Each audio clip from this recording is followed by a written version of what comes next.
What is up, folks? How is it going, everybody? Welcome to Sports Clichés. It's episode 21. Hope you're having a great weekend. I'm Jay. That is Craig. Thank you all for joining us as we take a look into the world of no football, but still football to talk about. Some awesome playoffs going on in the NHL and the NBA. We got some baseball starting up as well, and a few other things we'll probably hit on. How you doing today, Craig? I'm doing all right. It's a pretty decent Friday. I'm here talking to Draft Master Tap, the man who knows all and sees all. The less you know, the more you know, my friend. You just can pick random fourth round prospects and going, that guy's going to Dallas in the first round. we will hit on the details there. I think we'll probably take a look at some of the surprises maybe we saw in the first round. Yeah. We'll probably touch upon maybe some great early picks. I was so proud of myself for this draft. Killed it. And then maybe I know obviously I've been taking a look at some of the Niners players. I don't know if you take a look at maybe your Falcons, how they drafted, and maybe we'll take a look at some individual teams. Some teams really made a big splash in the draft, I feel, and there's gonna be some fun on the other side, along with some a couple other offseason things that have kind of popped off. Obviously, the draft itself with some crazy movement. Couple of bigger name wide receivers on the move there. What do you think of that? I mean, obviously, Hollywood is first, correct, and then AJ was after. Hollywood was the first one. AJ was the second.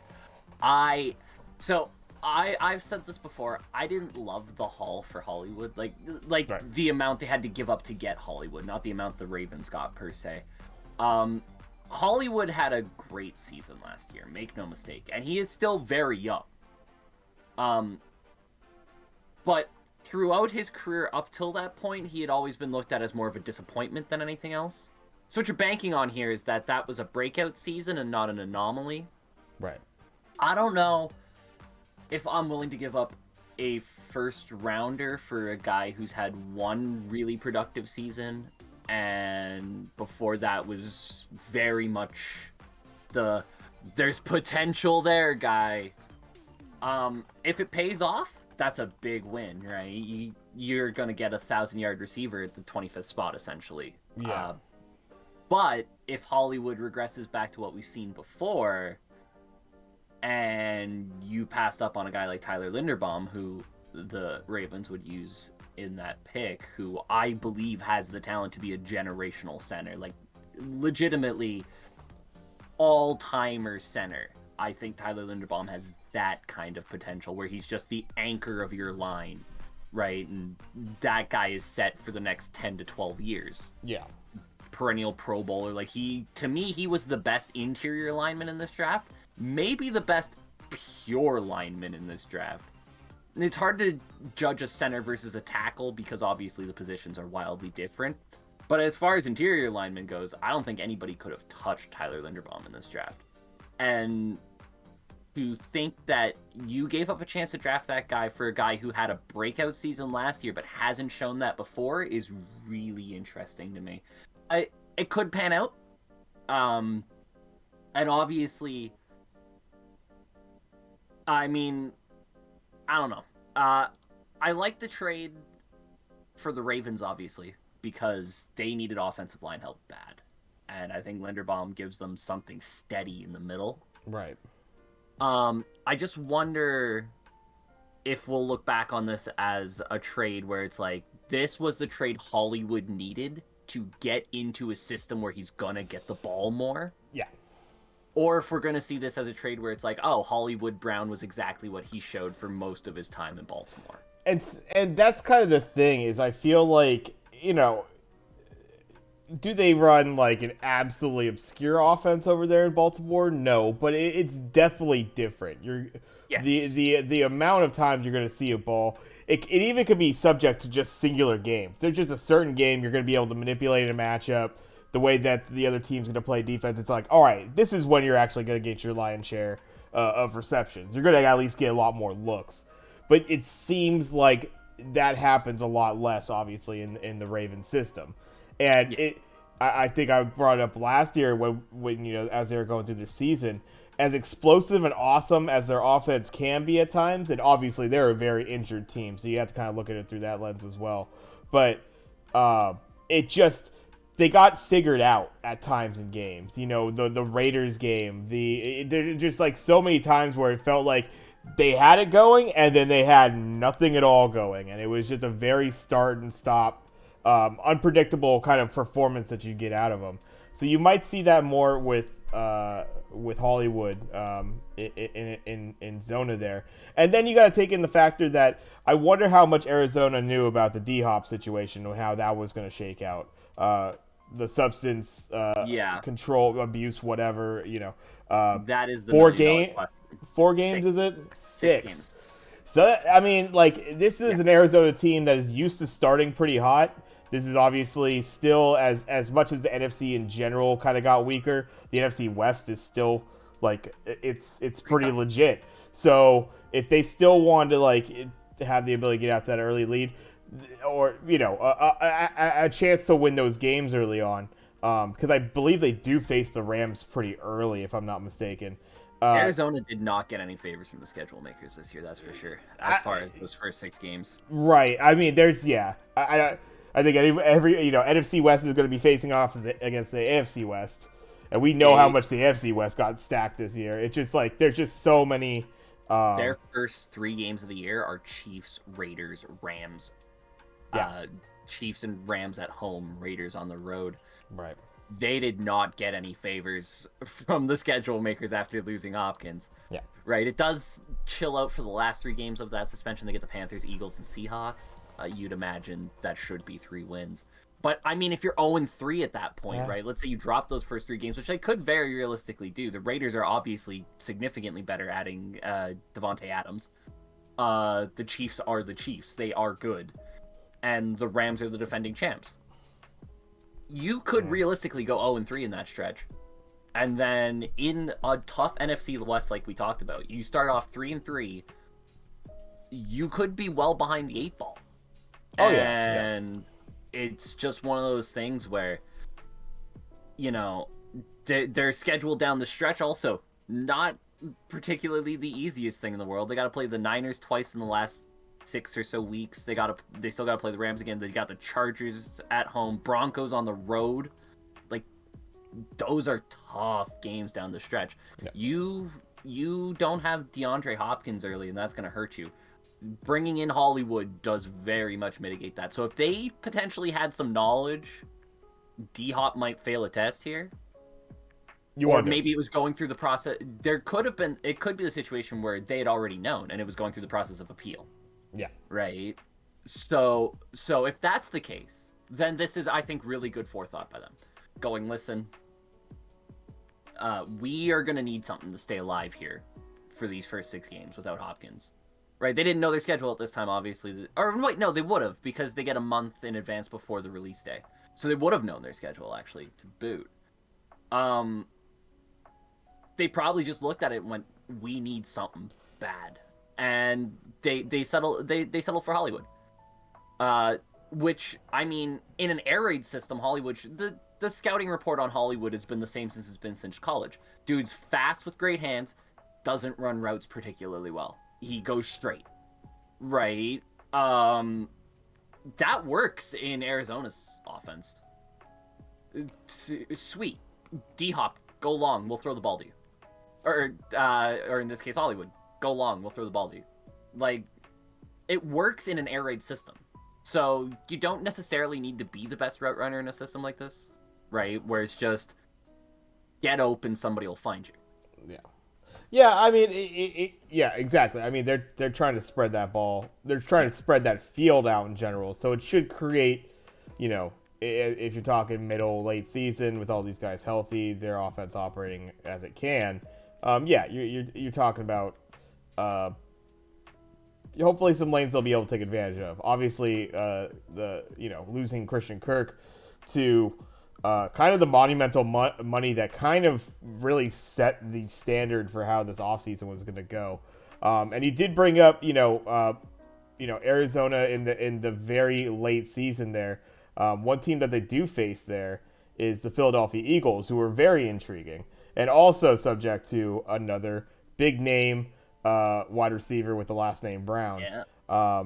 Going after AJ Brown of the Titans, and it is, we were very skeptical about how that offense operates, and really even wondering. I think I had on my board, trying to think, did you have anything on your board for it? I thought they were actually even potentially going to be looking at a backup quarterback in the first round here. I also, I think, had them going quarterback in the first round. Because I had them going receiver in line. Yes. I think. And so very interesting in that regard. But yeah, AJ Brown, now a Philadelphia Eagle. It feels like you gotta think that you're talking the NFC East, baby. You got every chance in the world to be able to capitalize on this, and you believe in Jalen Hurts. Why the hell not? AJ Brown has the potential for you to that's a big offensive piece if it could come together for them. We've mentioned it a few times. The Cowboys feel significantly weaker than they did last year. Like, significantly, after losing Amari Cooper, losing their offensive line in general. Their whole offensive line, but they lost a pass rusher too. That was an issue that I can't put my finger on right now. And I remember everybody on Cowboys Twitter going, "Don't worry, guys, we're going to get Von Miller, and it's all good." And then where? Get Von Miller. Yes. Yeah. Right. So that team on both sides of the ball is significantly weaker than it was last season, and the Eagles are probably looking at this going, we had an okay season, honestly, given everything that happened. We didn't have a great team going into the season. We ended up playing pretty well, making it into the playoffs. Yeah. Right. Let's give Jalen Hurts some weapons. If we're gonna give this Jalen Hurts thing a chance, we gotta really give it a chance. And they saw AJ Brown out there, and that dude is giving you a chance, right? Who are you gonna draft at the position they were at that's going to be as good as AJ Brown? You're not going to get that, right? Drake London's well gone by that point. Olave's gone. All the big name receivers are gone. Jahan Dotson's not doing it for you, right? AJ Brown is that guy where, boom, there's your difference, right? We have just added a difference maker at receiver. I don't see any reason why the Titans did this, to be honest with you, outside of the fact that AJ Brown, it sounded like he just didn't want to play there anymore, but like, tough shit. We have a good team, and we don't really want to throw in the towel on a tough AFC this year, but that's kind of what they did. Yeah, I mean, they go and use that pick, the 18 there. They grab Treylon Burks, I think, a bit further than where we had him slot in. Yeah. But yeah, that was kind of a theme. So many receivers went early in this draft. It was very interesting to see from that standpoint. And I suppose for the Eagles, I mean, yeah, I think for the cost of this that it took for them to get AJ Brown, I think it's well worth. Yeah. I don't want to say up too. Yeah. For your extension, right? Exactly. I mean, that happened immediately, and that's the interesting thing is like, both Hollywood and AJ Brown, represented by the same agent, I believe.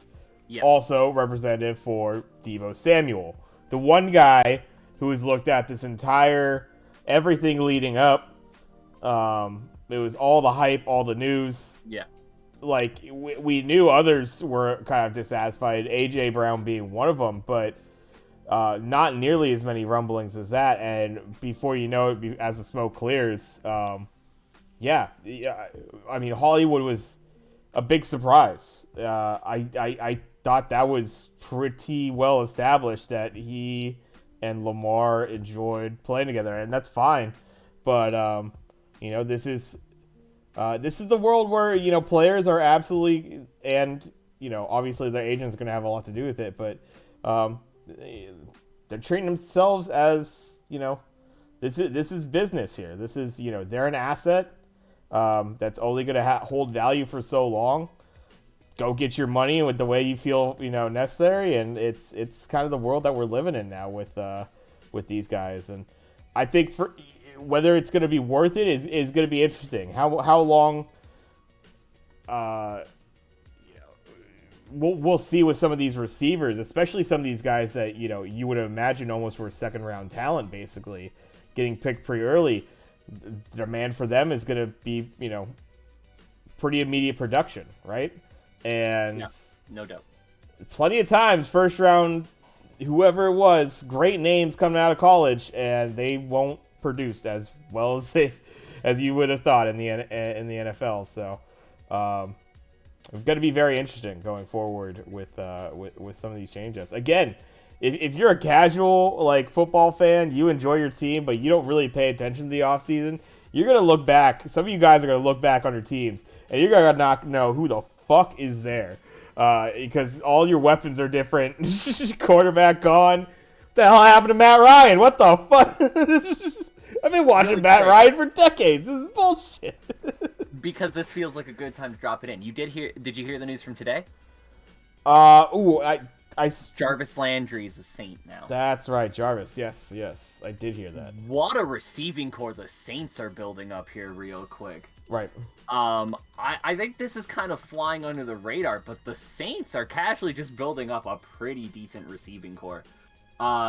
Bring back Jarvis Landry on a cheap. It's like a 1-year cheapy deal because apparently people don't realize that Baker Mayfield might have been holding back Jarvis Landry, and dude's still a 5-time Pro Bowler. You bring in Olave. You bring in, obviously, Michael Thomas is going to be back. That's a scary good receiving core, man. I mean, yeah, scary receiving core. They added a guy like Trevor Penning. I think we both really like that pick at 19 for him, as far as the draft is concerned. A team that was all too apparent in absolute cap hell.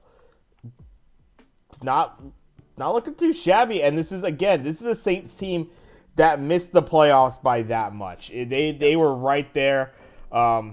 With everything that they had gone through, no Michael Thomas, a complete lack of consistency in the quarterback position, which, there's times their offense was completely abysmal, and somehow they kind of found a way. Obviously, that defense was a lot to do with it.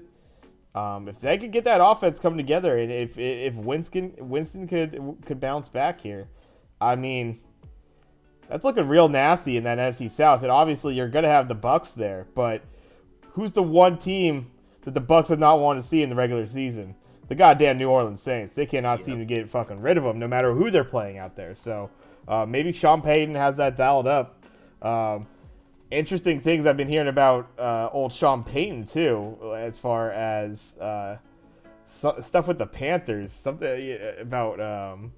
So I think it was just some, clip from a sports show or something like that. Panthers won, but honestly, if you're a team who's in a bad coaching situation, you probably want Sean Payton, right? Yeah, but it's good luck. I thought that was a really funny thing to come across. I'm like, you usually don't hear about the coach trade too often. I just came across that today. I'm like, what?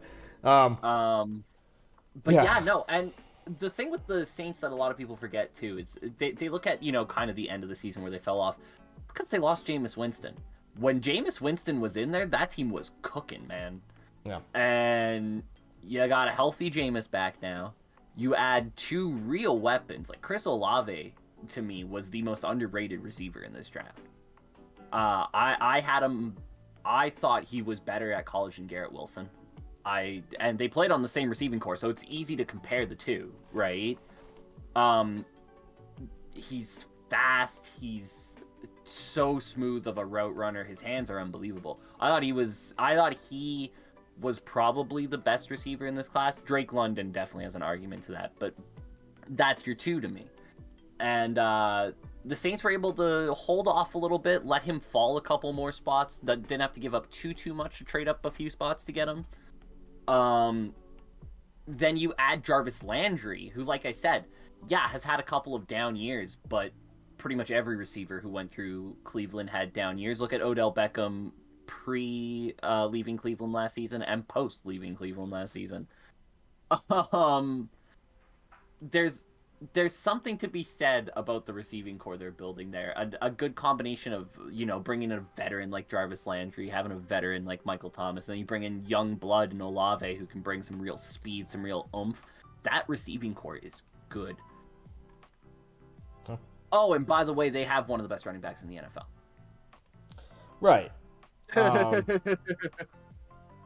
And yeah, it's always kind of been an interesting thing. It seems like they haven't been able to find the balance. You'd be thinking, well, you just put more weapons out there that's going to take away potentially from touches from Kamara, but yeah, I don't see it. I mean, that's a beautiful thing when don't let the box get stacked. Let's get this 3 wide going. Let's spread this out. Give me a little space.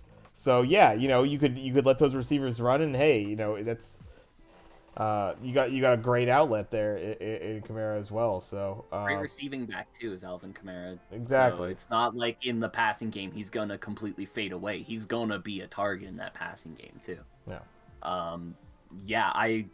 I think the pickup of Jarvis Landry for the Saints is just it's such a nice piece for them to have. And you're right, for a team that was in complete cap hell, they looked like they were going to be whipping boys next year because they just couldn't afford to do anything. All of a sudden, NFC gets really weak, and the Saints had a nice receiver in Landry, a good drafted receiver. They replaced Teron Armstead for nothing by getting Trevor Penning, right? Yeah. I mean, looking kind of like they might actually be a threat to maybe make a bit of a playoff run. Oh yeah, absolutely. I mean, they have to be at this point, because you take a look at the talent. I mean, what was the one thing they had? They had a fantastic defense. I don't think they're really losing too much talent on that side of the ball. No reason to think that that's gonna to be anything drastically worse if it does fall off a little bit, but I don't think so. And then you're starting to get an offense there. Health is going to be a big thing for these guys. Obviously, weren't able to stay healthy last year, so you got to have that. But I don't see any reason why not. And you're talking about the general NFC kind of feel and picture to it. I think everybody kind of knows that it seems to have gotten weaker kind of in this offseason. And with 7 spots, they were right there, with a really beat up team last year. No reason to think they couldn't, at the very least, be making the run at those wild card spots. And they give the Bucks trouble. So depending on how fresh they look, they are going to be going in with new head coach. That's going to be very interesting there. Obviously, you're never going to doubt Brady, but absolute potential there for the Saints to make some real noise in that South. Because who else? Basically, Falcons. I'd say the Falcons actually picked up some pieces a little bit, but I like some of what they did, but it's not enough to close the gap, right? What they did was they kind of stabilized, right, which is good. But at some point, you kind of have to choose. We either got to go down or up. Stabilize, like you don't want to just be 6-11, 7-10 for the next 4 or 5 years. It's the worst place to be. Yeah. Right. You either got to go down or up, but you cannot stay middling. And I think they stabilized for now. Right. Obviously, you and I have both been very vocal about Marcus Mariota deserves another shot somewhere. Right. It's not the easiest situation in the world in Atlanta, but maybe they can fit these puzzle pieces together and make it work. Yeah. They're not gonna challenge for the South, I don't think. I don't even really think they're gonna challenge for a wild card, but you never know. If the pieces fit together, Drake London was was the top guy in most people's drafts coming out of USC. So maybe the pieces fit together. We'll see. But and the Panthers are just gonna suck. Yeah. That's the feel right now. Yeah. But yeah, I think the Saints have absolutely done the job they need to do to very much look at the Bucks and go, we can compete with that team. Right. Hit on another team real quick. I think this was, I think, a big eye opener for a lot of folks. A little bit of a, team that I usually wouldn't care for, but I do have a affinity for their head coach. Good old Bob Saleh over there for the New York Jets. Jets had a fucking great early draft. You couldn't argue. I don't think you can really argue otherwise. Their first round, picking up Sauce Gardner, Garrett Wilson, and then Jermaine Johnson somehow falls all the way to them at 26. Fantastic there. And then to open up their second round, they get Hall and a fantastic back, I think, for them. Yeah. I think they're phenomenal draft for the. My second favorite draft class of this class by far. I think you get Sauce Gardner at 4. I don't know how Stingley went before him. I get the fact that in 2019 he had one of the scariest seasons you've ever seen. Played like 12 games since then, has never looked anywhere close to that form. Right? Sauce Gardner didn't allow a single touchdown in his entire career in college football. You can harp all you want about playing at Cincinnati, but this dude played Alabama, played LSU, played Notre Dame. 0 touchdowns against. Right? Yeah. So, I mean, I don't know. To me, he was the most dominant cornerback in this class. Second or third best player in the class. I don't know how you take Stingley ahead of him, but the Jets are like, sweet. We'll have some Sauce Gardner, thank you. Didn't take him long to get up to the podium for that one.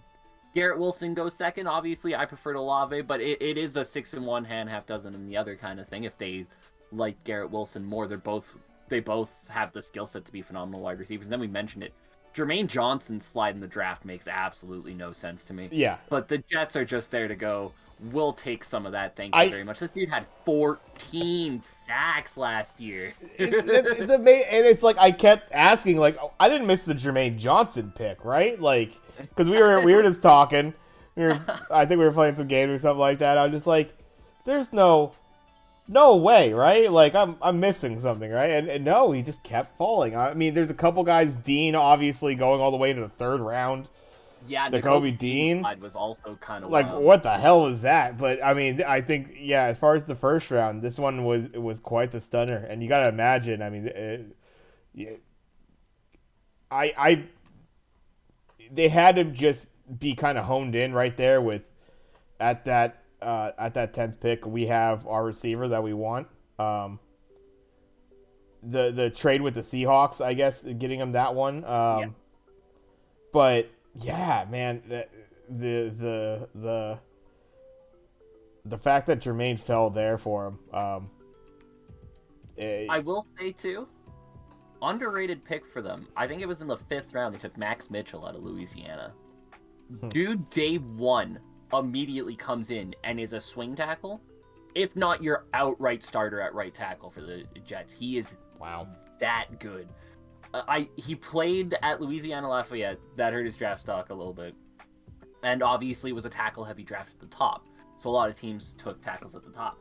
And the Jets were just able to wait it out and take him in the 5th round. And Max Mitchell is going to be a guy who can make a difference for the Jets day 1. Also, don't sleep on Jeremy Ruckert, tight end out of Ohio State they also got. He's one of those guys who isn't the greatest receiving tight end in the world and isn't the greatest blocking tight end in the world, but does both pretty damn well. Think Dawson Knox, right? Kind of sneaked him through in the 4th round, and I think he's a guy who, again, could see significant reps day 1. Breece Hall, I mentioned, I think he's the best running back in this class. I think he steps in and is immediately Jets RB1, and has real potential to do damage this year. I won't call 1,000-yard rush or anything like that, but I wouldn't be surprised to see him go off for 700, 800, maybe 900 yards this year. He is that good. I think he steps in day one and is an immediate difference maker for the Jets. I thought they had the only class I liked more than them was the Baltimore Ravens, and we'll talk about them in a bit. But this Jets class, sneaky good. Yeah. I think, just everything kind of lined up. It was kind of amazing that they were just again slotted right there at the end of that first round, getting a player that felt like could have gone 10, 15 picks earlier, and then and then you get you're pretty much considered top running back potential of that class. Swoop that up in the second round. Pretty well done. I suppose, you hit on it, and we've talked a bit about it already with Linderbaum. But the Ravens there, Hamilton, that getting a safety that you really like there out of Notre Dame. I mean, anything in particular that you kind of noticed about Hamilton that you really liked for the Ravens there? He's very versatile. That's right. Yeah. Isaiah Simmons is somebody who comes to mind for me in his draft year when everybody's talking about, oh, well, he can play safety, but he can also play linebacker, and he can play. Kyle Hamilton lined up in every defensive spot last season for Notre Dame except on the line.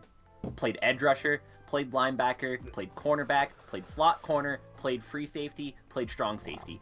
Dude can touch every position on the field and play it well. Everybody talks about the speed. He ran a 4.7 40 at the combine. Yeah. He's not a track star. Big deal. It doesn't seem to affect him on the field. He's a guy who steps in day one and just immediately, where do you need him to play? Do you need somebody to play a little bit of slot corner? He can slide up and do that. Do you need a guy who can play free safety? Absolutely. Strong safety, send some blitz on the quarterbacks? Kyle Hamilton's got 4 career sacks at Notre Dame out of the safety position, right? This is a guy who can do a little bit of everything, but is a very great safety. I don't think you're going to want to play him outside of safety. His zone coverage is unbelievable. You put him in a cover 2, cover 3, nobody's getting by him. He's going to shut down that area of the field. And that is hard to find at safety. And I couldn't believe that. Well, I could, because NFL GMs are weird about numbers in the combine for some reason. But, guy runs a 4.7, and all of a sudden everything we've seen for 4 years no longer matters because he ran a 4.7 at the combine. It's so bizarre. It made no sense to me, but I'm sure Baltimore's sitting there like, thanks. We'll have us some Kyle Hamilton. Yeah. And then obviously, like I said, we mentioned Linderbaum also at 25. I think he, like I said, best interior lineman in the draft, maybe the best pure lineman in the draft. Next 12 to 13 years, if he stays healthy, he's just going to be your starter, and he's going to be one of the best centers in the league. I truly believe that. David Ojabo in the second round to them is a hell of a steal. Ojabo was unbelievable at Michigan until he got hurt. And it doesn't sound like it's an injury that's affecting him in any way, shape, or form. It sounds like he's recovering well. He'll be good to go. When he's good to go, it's not going to be a long-term thing. Why not? Second round? Sure, I'll take a guy who was probably going to go in the top 20 until he got hurt. You look beyond that, Jalen Armour-Davis is such a good corner. Just great depth for them. Charlie Kolar, the tight end they got out of Ohio State, is the mirror image of Mark Andrews when he plays. And on top of that, you also got Isaiah Likely, who was one of my favorite tight end prospects in the draft. And then with their last pick, they got Tyler Batty, who I'm shocked fell all the way to the 6th round. But dude's freaky fast, unbelievable change of direction running back who needs a little bit of work and is not the strongest in any way, but he does have legitimate 800-yard potential in the NFL. He's freaky fast, crazy change of direction. Day one could easily return kicks for you while you're doing, like, he's not a guy you need to stash on the practice squad. Day one, he can be a great kick returner for you. So, I don't know. Fourth round drafting a punter is a little bit weird for me. That'd be the one thing I'd say. But, like, 3 or 4 teams did it, so hey, yeah. Punters were hot in this draft.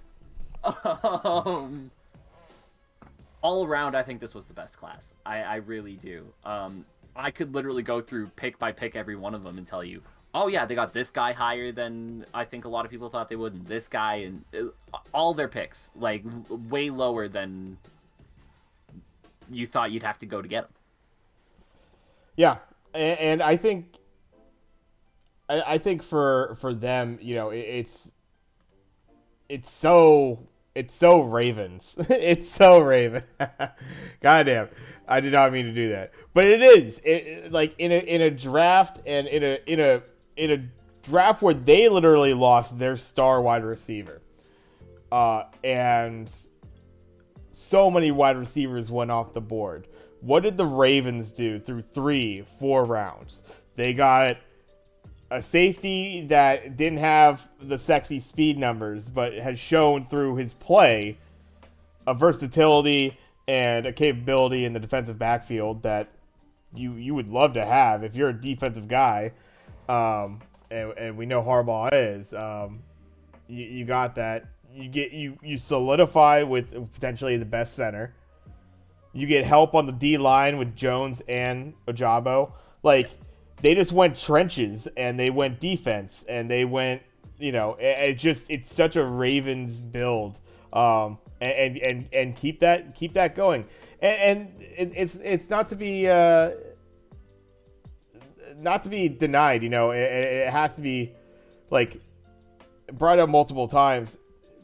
This Ravens team, as much as they did stumble and they had the offensive inconsistency, that sort of thing, they really should have been the winners of, at the very, very least, that last playoff spot.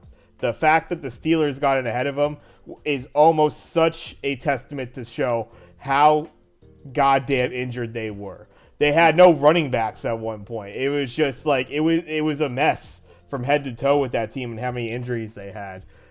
So, as disappointing as it was, and not making the playoffs was for this team, I think this has all the opportunity for a bounce back year. If they can stay a little healthier in that backfield and such, and, you know, find a way to get it done with the receivers and who they have in that regard. I don't see any reason why the Ravens aren't right there in the playoff hunt absolutely throughout the year. So.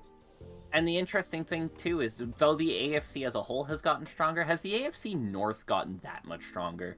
The Bengals are still a good team, and they did a lot of good things. The Steelers are going to suck. They're putting their hopes on Mitch Trubisky to quarterback them this year. That's going to go poorly. Right. The Browns brought in Deshaun Watson, but really, what else did they do that makes you overly scared of them? I wonder... Like, yeah, they got a steal on Amari Cooper, but they got a steal on Amari Cooper because nobody else was really biting on him. Yeah, right? Yeah, that'll be the question mark. And, you know, that's kind of the thing also with all these draft picks and that sort of thing. These are guys that look great on paper, but we'll see when they actually have to start playing NFL games if it's going to shake out that way. I think absolutely. Amari has had flashes like that. There's also been some disappointment with, I feel, the play of Amari Cooper at times. So, not exactly a prove-it situation right now for him, but now it's like, okay, they got a quarterback that, you know, despite all the bullshit, you know, if you're talking, you know, 2-3 years back, you talk about 30, you know, upwards of, you know, 20 plus to 30 teams that would jump at the opportunity to take a Deshaun Watson and put him on their team. One of the, you know, best looking quarterbacks out there for a time. That maybe not that many teams, like up to 30, but you know what I'm saying. A lot of teams would take him. Probably close. worth noting, he hasn't played in a full year. Yeah. Full season where he hasn't thrown a live game rep. Yeah. And you talked about it with Amari Cooper, but like, I mean, his stats throughout his career are wild if you look at them. First 2 seasons in his career, 1,000-yard seasons. Then 680, 280, 725. Then back-to-back 1,000-yard seasons in Dallas after a rough first season, and then 800 last year. Yeah. Right? This is a guy who's kind of all over the place. Right. You never really know if you're going to get elite Amari Cooper or just kind of okay Amari Cooper. And I don't, like, the Browns don't scare me the way I feel like they scare a lot of people. I think there's so many question marks there with that Cleveland Browns team, just in general, because you're, like I said, you're banking on a quarterback who hasn't thrown a live rep in a year. A wide receiver who has been the picture of inconsistency in his career. To get that wide receiver, by the way, you got rid of a wide receiver who has been the picture of consistency throughout most of his career in Jarvis Landry, who had a down season last year, but granted, every receiver who played on your team did. I don't know. It's not a team to me that screams, this is a definite playoff team. Hammer that. It screams, if everything goes right for them, they will definitely be a playoff team. But everything has to go right. And I don't know if the Ravens are looking at them and going, you know, they're catchable. We can reel that in. Yeah. Yeah, but I think to your point, maybe with a bit of a softer division in a tough conference, a team like the Ravens could find enough wins there to make it. Exactly. Right. Like, the Steelers are going to be 2 free wins on their schedule, as they will be on most people's schedules. That might be mean to the Steelers. I know they were a playoff team, but Mitchell Trubisky, guys, really do we? Are our memories that short? Yes. Yes, they are, because people got earnestly excited about Mitch Trubisky coming back, because there was that flash in the pan, you know, that first season, the one season, yes.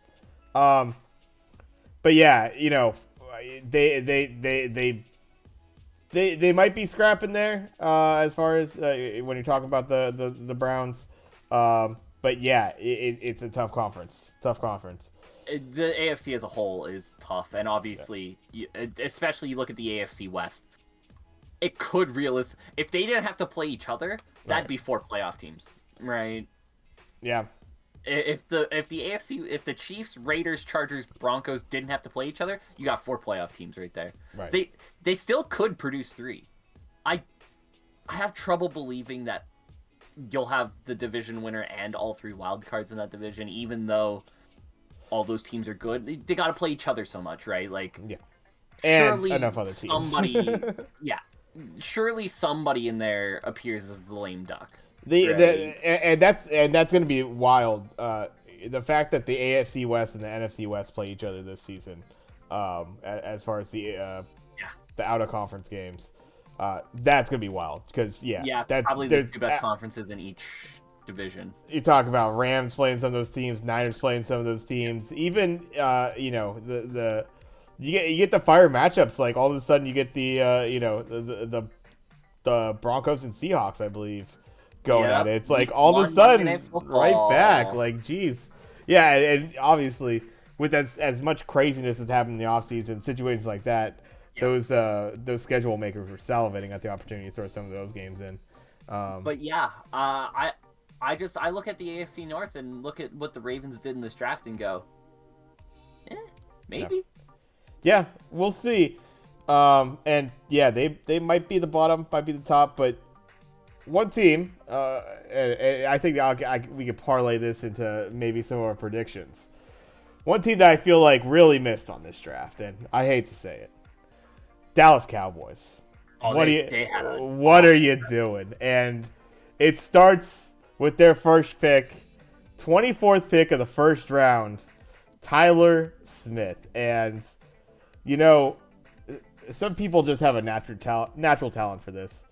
I saw a name like Tyler Smith on the board, a guy who was clearly rated a second round talent, offensive lineman that Dallas desperately needs, and I was like, you know what? They're gonna fuck it up and reach for this guy, and they did, and so the stars aligned, and I look way smarter than I should have been in our draft picks there. But yeah, Dallas Cowboys were a mess.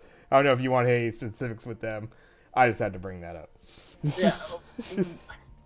Why? The next pick was Tyler Linderbaum. Just go interior and take Linderbaum. You don't need to reach that far for a tackle, guys. Yeah. That one's bad. And then, you go into the second round and you take a guy who has had more off-field issues than anybody can count in Sam Williams. And, yeah. Cowboys. Woo. Yeah, Cowboys with the, just loving to pick up, the talent might be there, and you hope to turn that stuff around. But yeah, that's that'll be a dicey one potentially. It's just, how many games will the kid actually play? Like, we'll see. Jalen Tolbert, third round, could be decent value for them there, but nobody in here screams outstanding value to me, right? Like, for the most part, they got guys where they should play, right? They obviously reached way too high on Tyler Smith, and they took talent with off-field issues over, potential stability. I don't know how well that'll turn out for them. The fifth rounder they got for Amari Cooper, by the way, I think they turned into Matt Waltetsko from North Dakota. I'd love to tell you something about Matt Waltetsko from North Dakota, but I've never watched a North Dakota game in my life. He's another tackle, which made me laugh. If you're gonna friggin' take one in the fifth round, why not just wait to take Tyler Smith there? I don't get it. I don't get any of it, to be honest with you. It's all they didn't have that big pick that's like, okay, there's your steal pick, right? Jalen Tolbert's the closest. He's gonna be a good wide receiver with some speed, but I don't think I look at him and go, there's your steal pick. They just didn't have one of those. Took guys where they were supposed to go and really reached on your first round pick. That's not what you want to see. Let's see. Any other teams or anything stand out to you? Because I was going to kind of just take a look and dive into our early predictions that we had on the first round there. I think the Colts had a particularly bad draft. Just talking about teams that had particularly bad drafts. I didn't love a ton of what the Colts did. Bernard Raymond might save this draft class. I love him as a tackle, and they got him much later than I thought they would. But outside of that, not a lot of things that were particularly good about it. And obviously, they didn't have a first round pick because of the Carson Wentz trade, and they don't even have Carson Wentz anymore. Yes. It just felt like a really not fun draft to be a Colts fan. And I mean, how can we talk about ridiculous reaches without talking about the New England Patriots? Oh, yes. And whatever the fuck a Cole Strange is from Chattanooga. Yeah. That was such a great pick that Sean McVay was going, oh my god, we were scouting him to draft him in the fourth! Yeah. They make sure they get their guy. Yeah, I mean, it's one of those things. It's like, if you like a guy, so be it. And, I guess these things have maybe worked out for them in the past as far as maybe some reaches, but you could get this guy a round or two later, right? That's just it. They could have easily gotten Cole Strange at 50. Yeah, you could definitely get him back that second round pick. But instead, you go for this in the first. It's just like, yeah, nobody would have picked him for another 30 plus picks probably. Like or somewhere around there. It's just a very,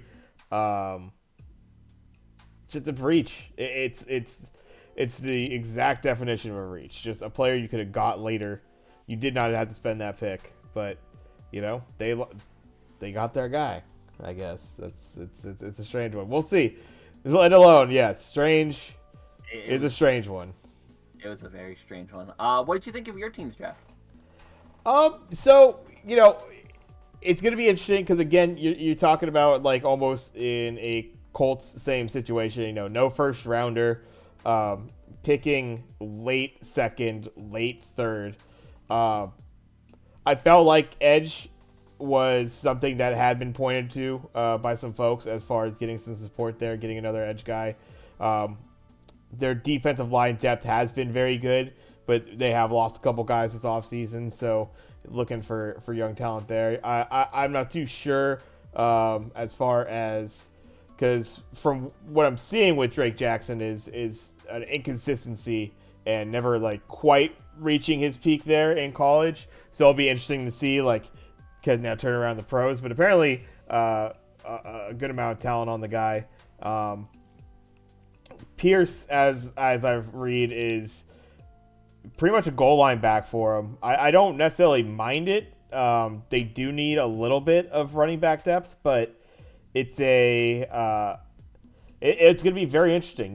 Where you got the Eli Mitchell, and obviously that was a standout back that you picked up all the way in the 6th.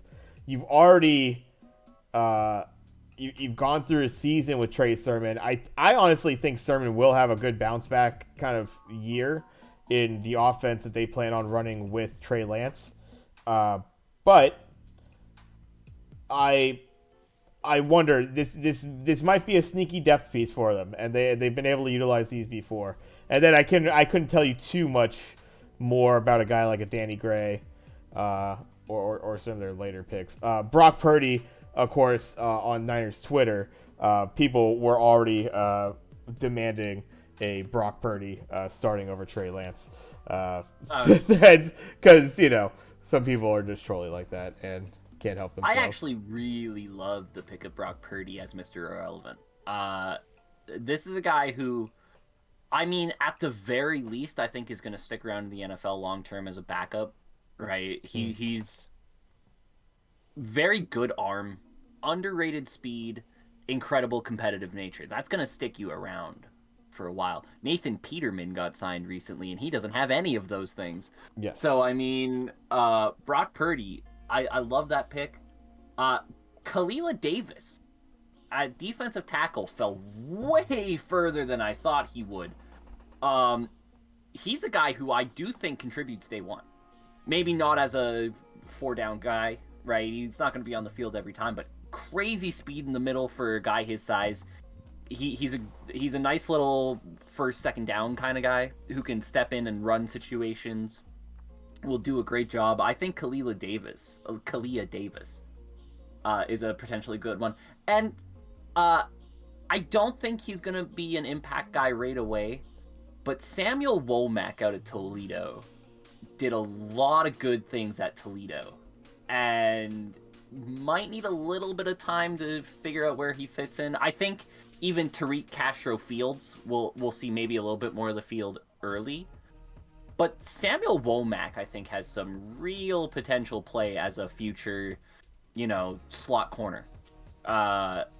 He's a guy who did a lot of good things at Toledo, and maybe look out for him, maybe not so much this year, but a year or two down the line, kind of see where he's at. That was another pick I quite liked. I didn't hate the Niners draft at all, to be honest with you. I thought they reached a lot for Danny Gray and Spencer Burford, but outside of that, I thought, they got a couple of good pieces in there.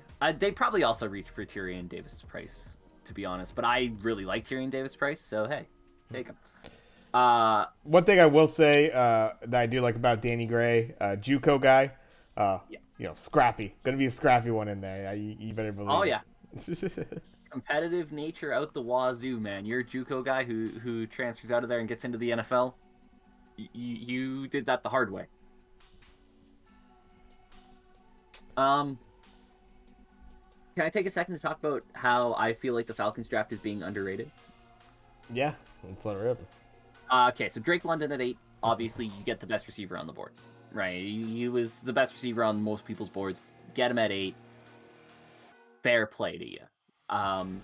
I did mention in the draft special, I felt like, if they didn't love the receiving class, they need edge help bad. Second round, they go and get Arnold Ebikite. Gonna have to work on that one a little bit. But awesome at Penn State. Was just a shit record at Penn State. And I think, again, a guy who could step in day one, boom, immediate pass rush help. By the way, so could D'Angelo Malone, who they took at 82, I believe. That's another guy who sneaky potential. Desmond Ridder was the guy who I said in this class is the guy who's not Kenny Pickett, who could start day one, but has much higher potential than Kenny Pickett. I think Desmond Ridder, you get him in the third round, you take that bag and you run. Unbelievable to me that Ridder fell to the third. Insane that he fell to the third, and let alone that, he went above Willis. Yeah. Willis still was on the board, and they went with Ridder. So, I mean, crazy that it was all the way till the third round. I think that might be a situation where the Falcons kind of look at him and they're like, shit, he's still on the board? I mean, I guess we have to take him. Like, I almost feel like it's that. I think it got to that point where they were like, we don't necessarily need quarterback this year. Next year's quarterback class is unbelievable, by the way. So we don't necessarily need to go quarterback this year, but these two guys are still on the board. Some reason people don't want them, but we want them. So they made a choice. Which one do you want? The one who is better now, or the one whose potential is probably a little bit higher, right? Like, I think Malik Willis's potential is a little bit higher than Desmond Ridder's, but I think if Mariota struggles out the gate, Ridder's ready to step in there and go, right? And then one of my favorite sneaky picks in this draft, 7th round, they take John Fitzpatrick out of Georgia. John Fitzpatrick didn't play a ton at Georgia, but he's got ridiculous hands. And that dude can make some differences if you can give him some time to develop. Good news is, they don't need him to play right away. They're fine at tight end. They got Hayden Hurst and Kyle Pitts. Let him be on the practice squad for a little bit. Let him work on running routes. Let him work on the little things you need to do. John Fitzpatrick is a guy who's a 7th round pick. Could end up being a sneaky little producer in the NFL. I love the Falcons draft a great deal. I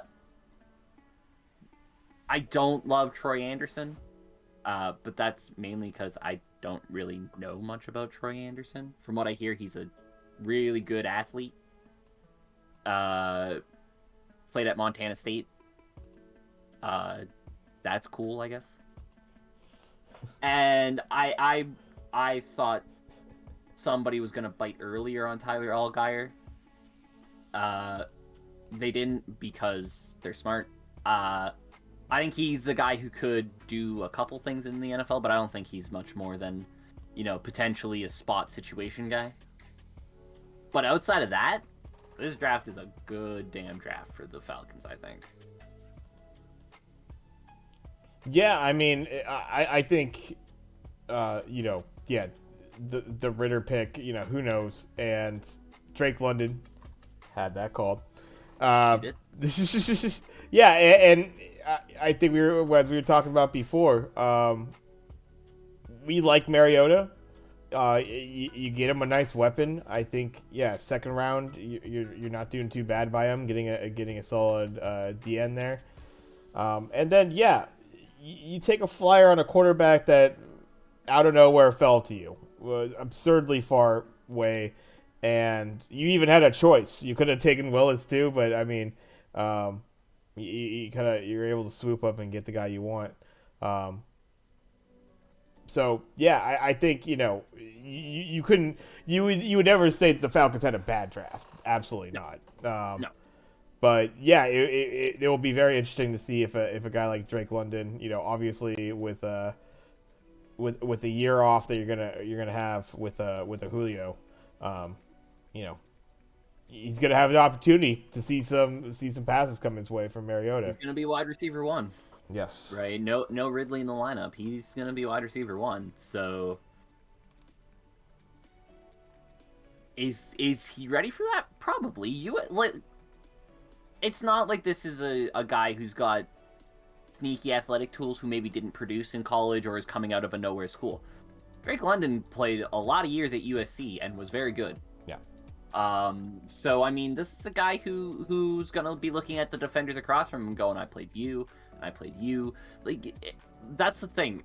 When you go to a big time school like that, and then you come up to the NFL, that jump isn't quite as big as I think people make it out to be sometimes. Because a lot of the guys you're going to be playing against are guys you've already played against, right? There's obviously going to be the veteran guys out there who are going to be exceptions, but a lot of the times you're going to be lined up against a guy that you're like, I saw you in my sophomore year at USC, right? Or I remember when we played Alabama 2 years ago, I played against you, right? And so I do think... for a guy who's as polished as Drake London, that's what I mean by the jump, by the way. Drake London's already very polished, right? He's a great route runner with great hands. Doesn't have elite speed, but it's not awful, right? Like, he's a very polished guy, right? I don't think that jump's going to be as big. Somebody who's less polished, somebody who maybe doesn't run routes well, or who has drop issues, that jump's going to feel massive, right? But for somebody who's polished, who kind of does everything right already, I feel like that jump's not going to be as big as people think it will be for a guy like Drake London.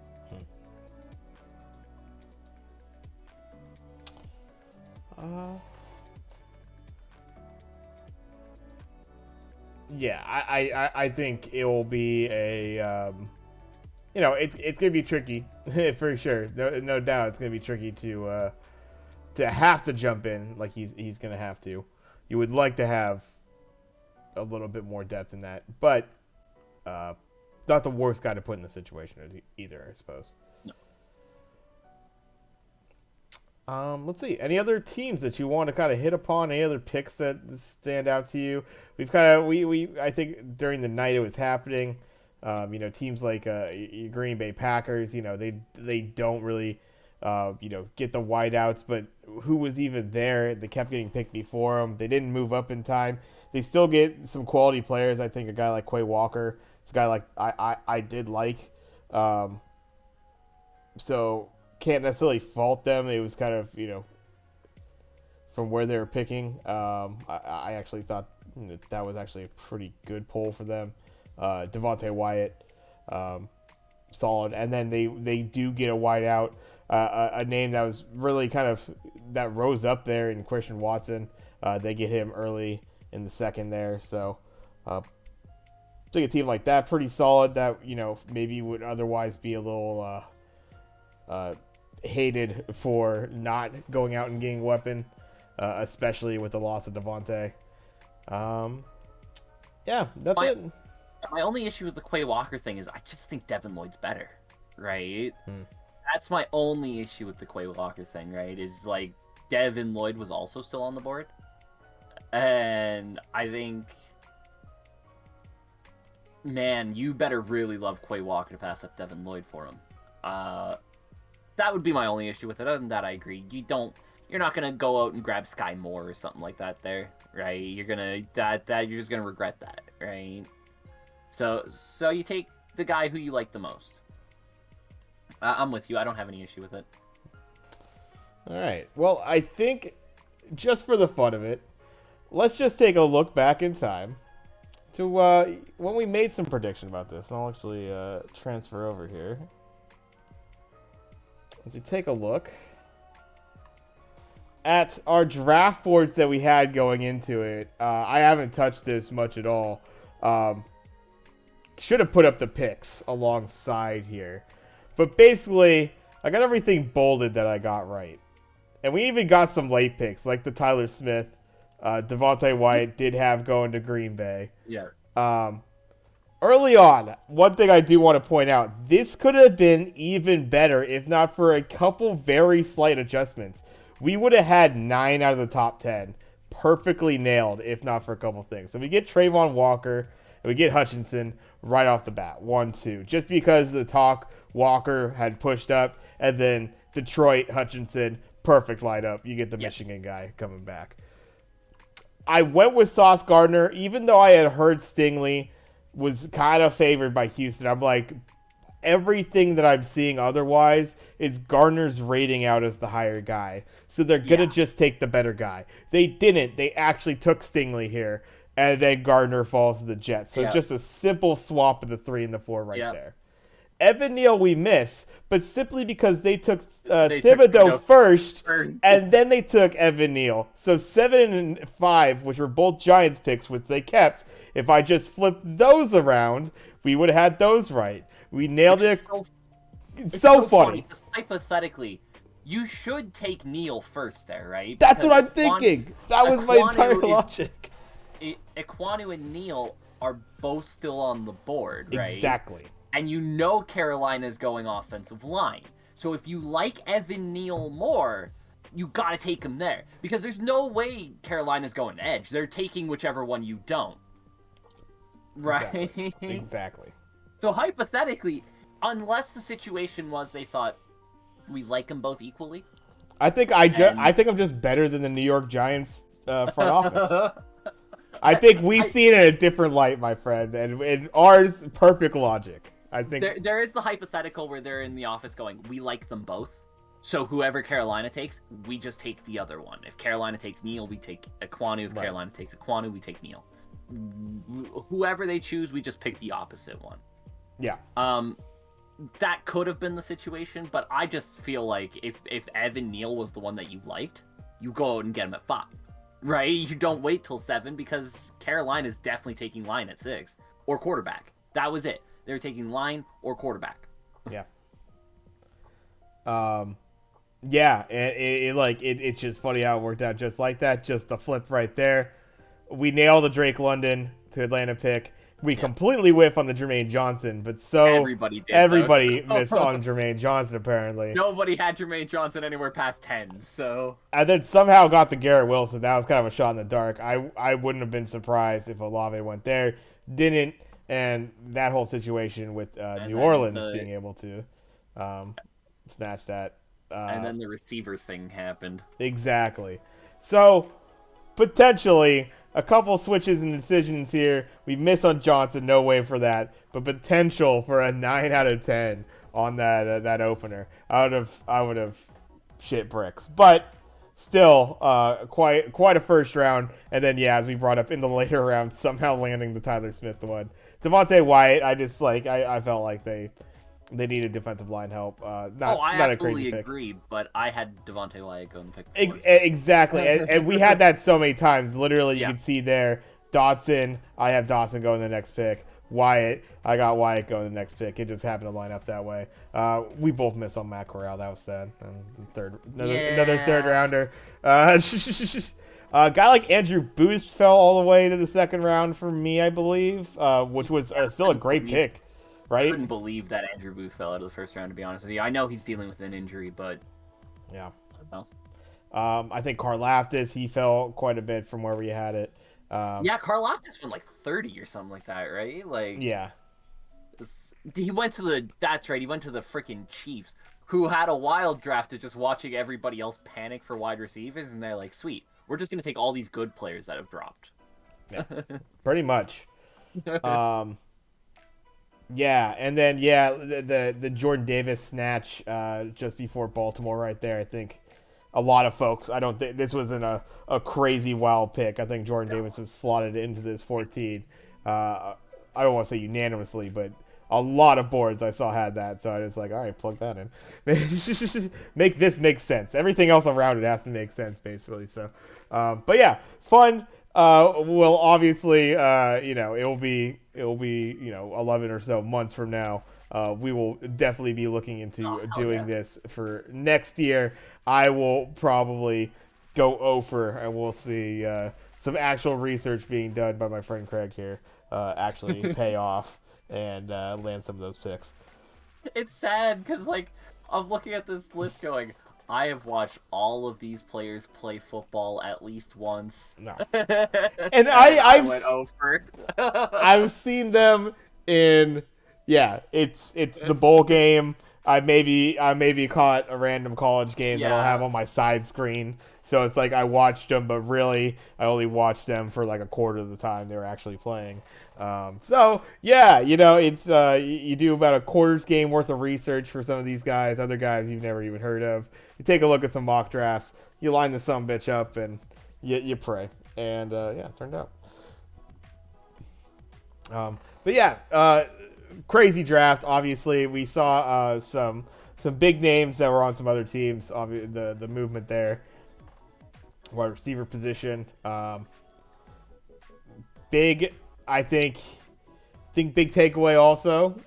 We joked around with it, and it is still the incredibly optimistic take, but it's becoming more and more real. At least part of it. Deebo Samuel is going to be a fucking 49er next year. And I think almost certainly. there ain't a damn thing. Like the crazy stance, just neither of them budging on this situation. Almost kind of, I think, thought of as for sure being traded off in this draft, and the Niners were going to take one of these wide receivers that was coming off the board so early. Just never fucking happened. So. I can't even imagine the amount they would have had to ask to actually move Deebo Samuel there. The more and more I think about it, like, Deebo or AJ Brown, obviously Deebo. Deebo or Hollywood, obviously Deebo, right? So that first round pick for wide receiver thing doesn't work in the Deebo case. You need probably at least two. And the thing, like, it's a 1 year. That's the thing. Yeah. Unless you restructure that thing, and if you're restructuring it, you're doing it for max money, and I don't think there's that situation is not so easy to line up. I mean, we saw guys like Devontae leave a situation which we could have never fathomed. I could have never imagined Devontae Adams wouldn't have been a Packer starting this next season, and the fact that he's on the Raiders now is so crazy. A lot of these guys, obviously, but a lot of the trades that have happened this year are wild, right? Like Amari Cooper's a Brown for nothing. Yeah. Right, obviously you mentioned Devontae Adams. Even the ones that happened on draft night, AJ Brown is all of a sudden an Eagle, and now the Eagles all of a sudden go from like they could be okay to they could win the NFC East. Yes, right, absolutely. It's been a wild offseason. Yep. But as we go into the looking at just going into the regular season for those guys, we got the winding down of the postseason in a couple of leagues here. I know you've had an eye. Obviously, you got a little love in there in the NHL right now. Should we talk hockey first, or should we talk hoops first? What do you think? Let's go hoops first. It's a little bit further in, right? Where hoops, I think we're nearly at conference finals here. Yeah, and we actually just have a game tipping off right now. Celtics oddly and enough, Bucks. East Coast or Eastern Conference, I should say. Milwaukee, not exactly East Coast, but but yeah, pretty awesome. Last night, Dallas able to take Game 6, make that a Game 7 series. We got Grizzlies, Warriors. The game going to start at 7, so in a couple hours they're going to be tipping off tonight. That's going to be game number 6 in San Francisco. Hopefully they close this out because they got absolutely smoked in that last game. I had it up, and it was I closed that window about I think 4 minutes into the third because they just kept pulling away. It didn't get any better after the first half, and they were already down 27 going into the half. So it just kept going, and before I knew it, I think they were down 40. I was like, what the fuck? And I think it got even worse, and they got a little better at the end in garbage time. Thank God. It didn't look that bad, but holy crap. Bad.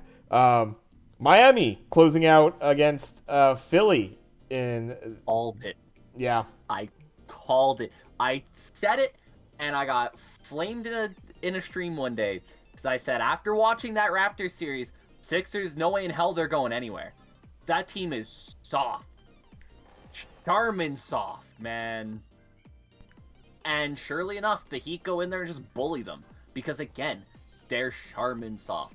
Let's face it, the Sixers got away with a lot of flopping in that first series against the Raptors. and then they got all pissy with the referees when they stopped calling it. Well, guess what? They're not going to start calling it in the next series. Like, that team is paper thin, man, and I really question Embiid's ability to actually win a title in the NBA.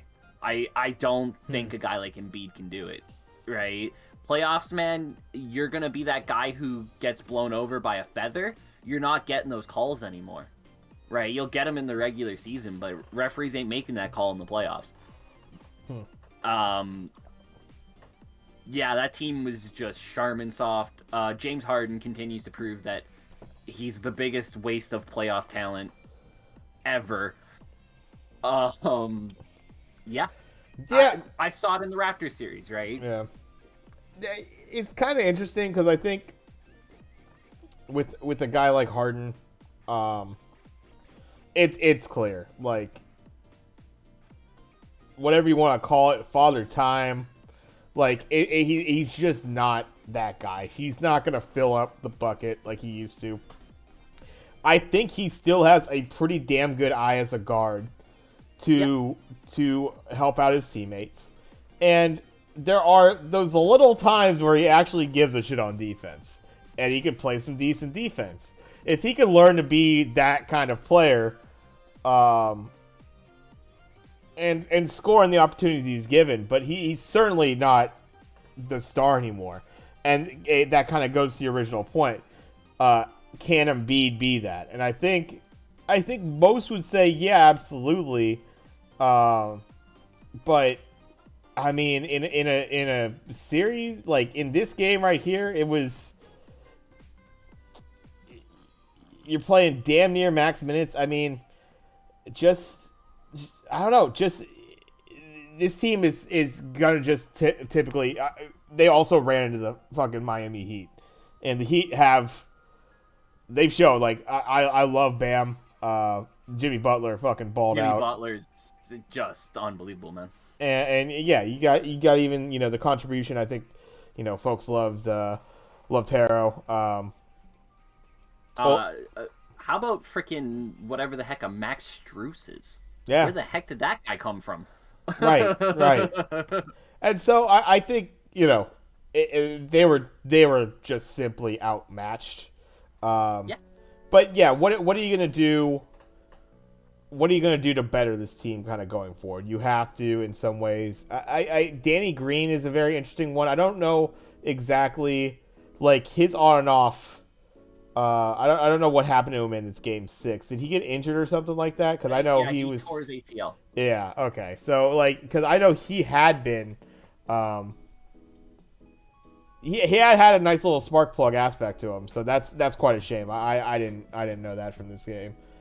Yeah, tore his ACL and LCL. I think it was bad. God, like it's like he will not be back next season kind of injury. Wow. Yeah. So it's a tough break for them.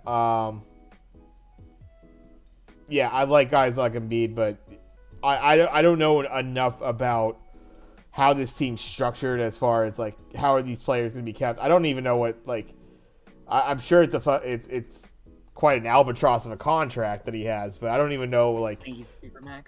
Yeah, and what is a guy like Harden carrying? Like what can you do with this team going forward to kind of to maybe give them, honestly, it seems like, just a little bit more consistent on the offensive side of the ball would be the kind of the one thing you're looking at for these guys. So, I mean, Tyrese Maxey's really good, right? Like Tyrese Maxey could easily be like if you think about the NBA as a place where you realistically need like 3 kind of star players to win the NBA championship, Tyrese Maxey could easily be your second guy, right? So you got Embiid, Maxey, probably need a third one, and Embiid just needs to play like a big tough son of a bitch that he is, right? Like you watch some of the plays, even in the last game, his stats look good, right? And that's the thing that's always kind of a dissonance with Embiid, is if you look at him on a sheet, you go, he played a very good game. 20 points, 12 rebounds, that's a great game. But you watch the game, and Butler's cooking him when he gets inside, and that just shouldn't happen, man. You're 7 feet tall, right? You shouldn't be able to get, like, Butler shouldn't be able to drive past you for easy layups, right? Use that wingspan, dude. You know, you're getting absolutely bullied by Bam on the inside, and it's like, why? You are massive. And it's just one of those things where he's got to learn how to play playoff basketball. And it's a thing we'll talk about in the NHL in a bit. The season changes in the playoffs. In the NBA and NHL more so than any other sport, the season changes. The rules are now different. Right? Rightly or wrongly, right? You can argue that that's not necessarily the best thing. Right? Like, you can argue that, well, wait a second, hold on. This was a charge all season in the NBA, but now we're in the playoffs and they're just not called anymore. Right? You can argue if that's a good thing or not, but it is a thing. Yeah. And I think the Sixers kind of need to figure out where that line is. Yeah, I mean, it's... I don't think it's crazy. You know, I think in certain situations there is the thought of, you know, you got to let them play that out. Yeah. You're not gonna get that call. Yeah, there's those kind of thoughts, absolutely. But yeah, I'm actually kind of down. Let's jump right into it with the NHL playoffs because it's cooking up. There's actually a very interesting game going on right now. 2 games going on, but at the end of the first, Penguins up 2-0 on the Rangers. Look at the close this sumbitch out. Very, very surprising to me. Yeah, I thought this was going Game 7 for sure without Crosby. Yeah. And boy, Shesterkin just looks tired, man. You know, he's a rookie more or less, right? Like, he played last season, but like, this is his first full year as a full-time starter. He's carried this team on his back to the playoffs, and honestly, if I had a vote for the MVP of the NHL this year, it would be Igor Shesterkin. But he just looks tired in there, man. He looks like he's run out of steam. And this Rangers team without him, they don't score enough. They don't really play great defense, right? They've been kind of bailed out defensively by having an unbelievable goaltender back there. But I don't know, man. He looks like he's out of gas. Yeah. And yeah, Penguins are vets, right? Like, I thought about it. Me and my dad go into a playoff pool every year, and I thought about it when I was doing it, and I had the Rangers getting out of this division because I don't trust the Hurricanes in any way, and they might not even get past the Bruins, who I don't trust in any way either. But I thought about it when I was doing it, and I was like, God, if I had to pick one team that I didn't want them to play in the first round, it's the Pittsburgh Penguins. Right? Because, yeah, they're older and they didn't look great in the regular season. Who cares? Bro, this is a team of all guys who have all won cups. They know the second that is playoff hockey, how to turn that switch to the next year. And the one thing that is always going to be a factor, we've brought this up before, is the idea of you just need your goaltender to get hot. Like Louis Domingue, man. if Pittsburgh has done one thing well this season, is they still were able to put pucks in the net. They were a pretty decent goal scoring team, and it was on more the defensive side and their goaltending that had let them down throughout the season, made them so they just barely scraped by there in the Metro.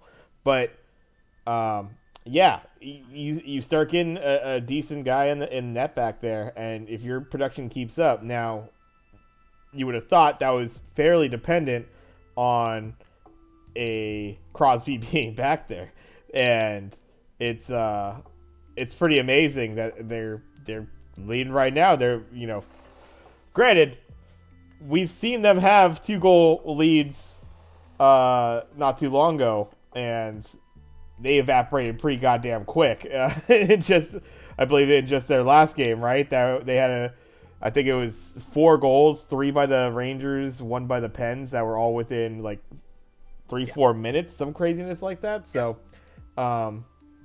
yeah, pretty awesome. That, you know, a team that, yeah, you might have had them, seating wise, right lower. But yeah, taking advantage of the situation. But it's crazy. I mean, this is very typical. Granted, you didn't have that quite in the West. You have a sweep by the Avs and the Blues being able to close it out in 6 there. But your Oilers being able to take it to 7 against the Kings, thank God. Hopefully take out the Kings. We're all praying for that. And even the Flames, who I think we both really like the Flames out of the West. Having a little trouble against the Stars there. Very interesting. Before we move on from the Pittsburgh thing really quickly, sure. I want to give a shout out to Louis Domingue. Louis Domingue, since being drafted in 2012, if you include ECHL, AHL, and NHL, for people who don't know the NHL system, the ECHL would be like your AA team, AHL would be like your AAA team, NHL would be obviously your big teams. Between those 3 leagues, he has played on 13 different teams in 10 years. This is a dude who's been, at best, a backup in the NHL. He's never seen many pucks at all. He played 2 games this year after Tristan Jarry got hurt. Was eating spicy pork and broccoli at the end of the first overtime of Game 1 because he's like, I'm not seeing the puck. I don't care. I'm going to get some food. I'm hungry. And has been unbelievable in this series since he's had to step in.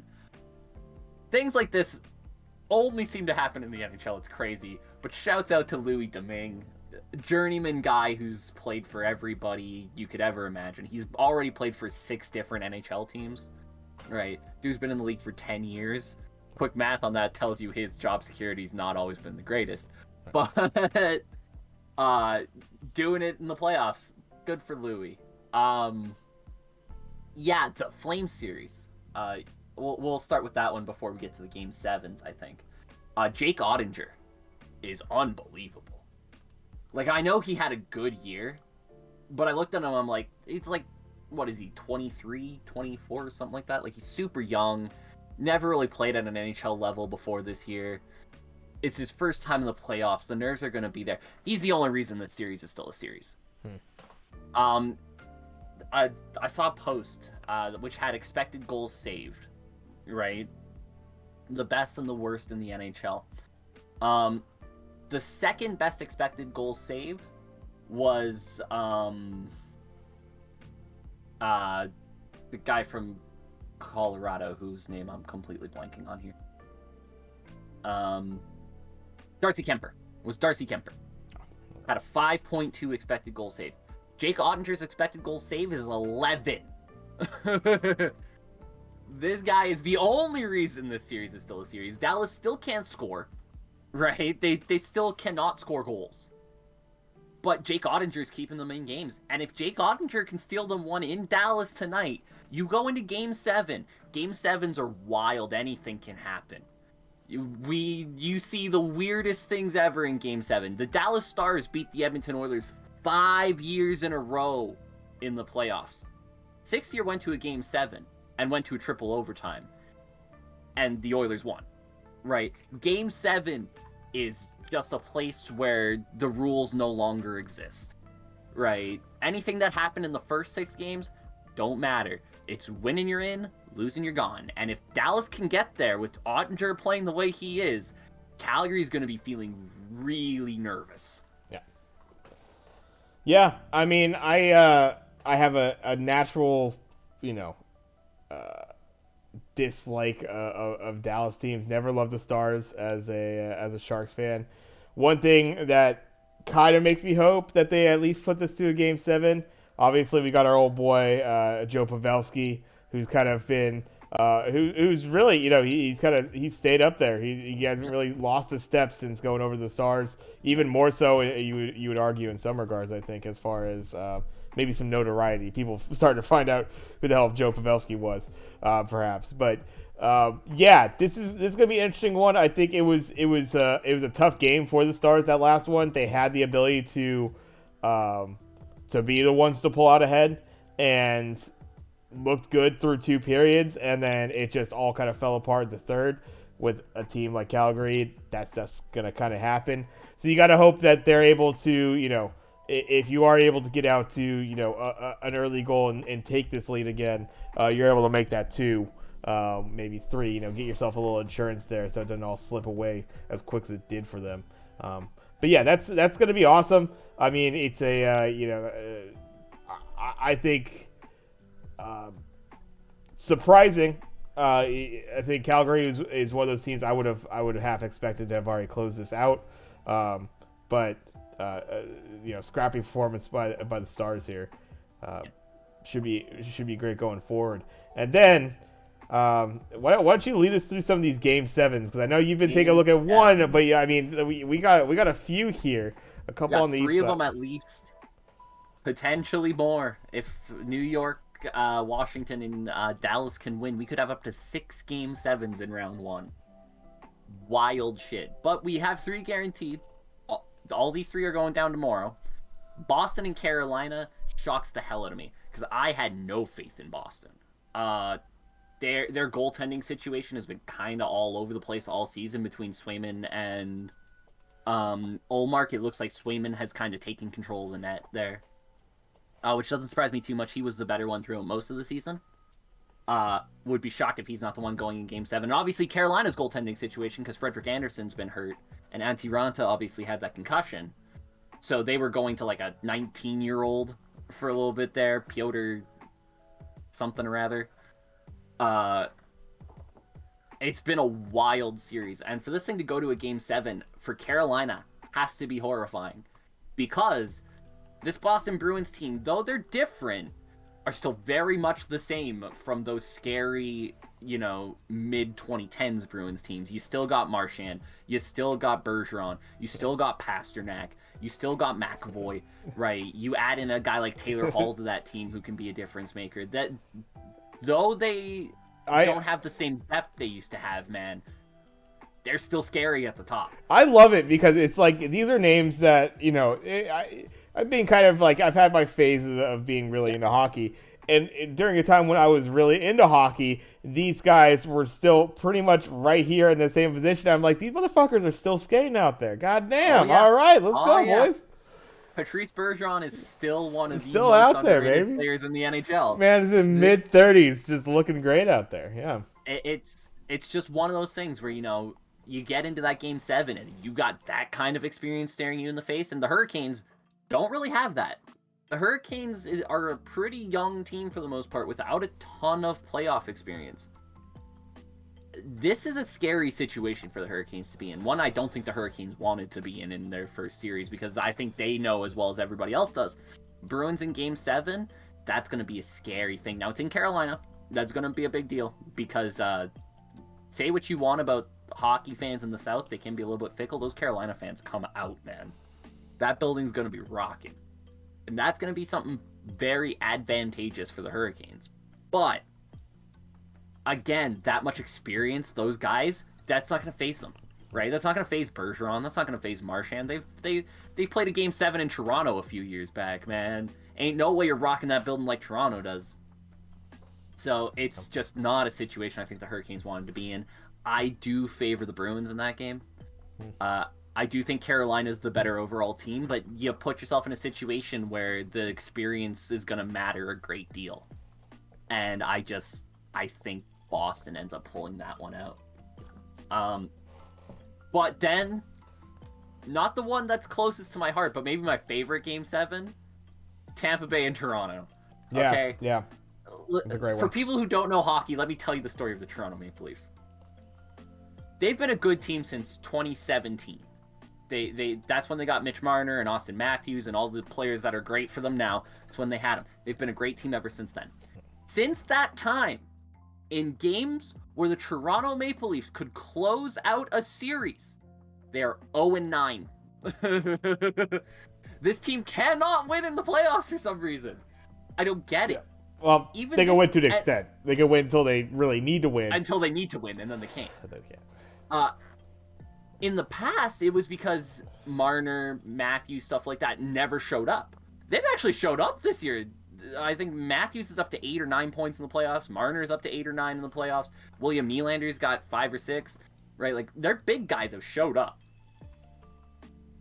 Vasilevsky has not been a world beater like he usually is. He's been fallible. And yet here we are again, right?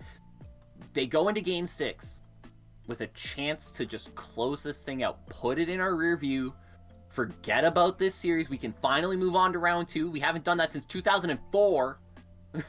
We can go into round 2 of the playoffs. Whole new world. Anything can happen. They outplay Tampa Bay to the umpteenth degree and lose. Because that's what the Leafs do. And now we're back into game 7. And the Leafs have to try to do something they've never done before with this core of players.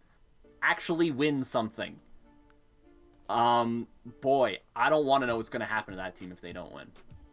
If they lose another game 7, if they lose another first round series with all the superstars they have, all the talent they have, I don't want to know what's going to happen to that team. It's going to be bad. Man.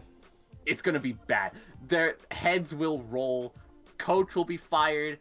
GM will be fired. Players will be traded. It's going to be bad. If the Leafs want to keep this team together, if the Leafs really want to see how far this team can go, must-win game. And I know that sounds silly. It's actually a more must-win game than it is for the Lightning. Here's the thing. The Lightning have 2 in a row.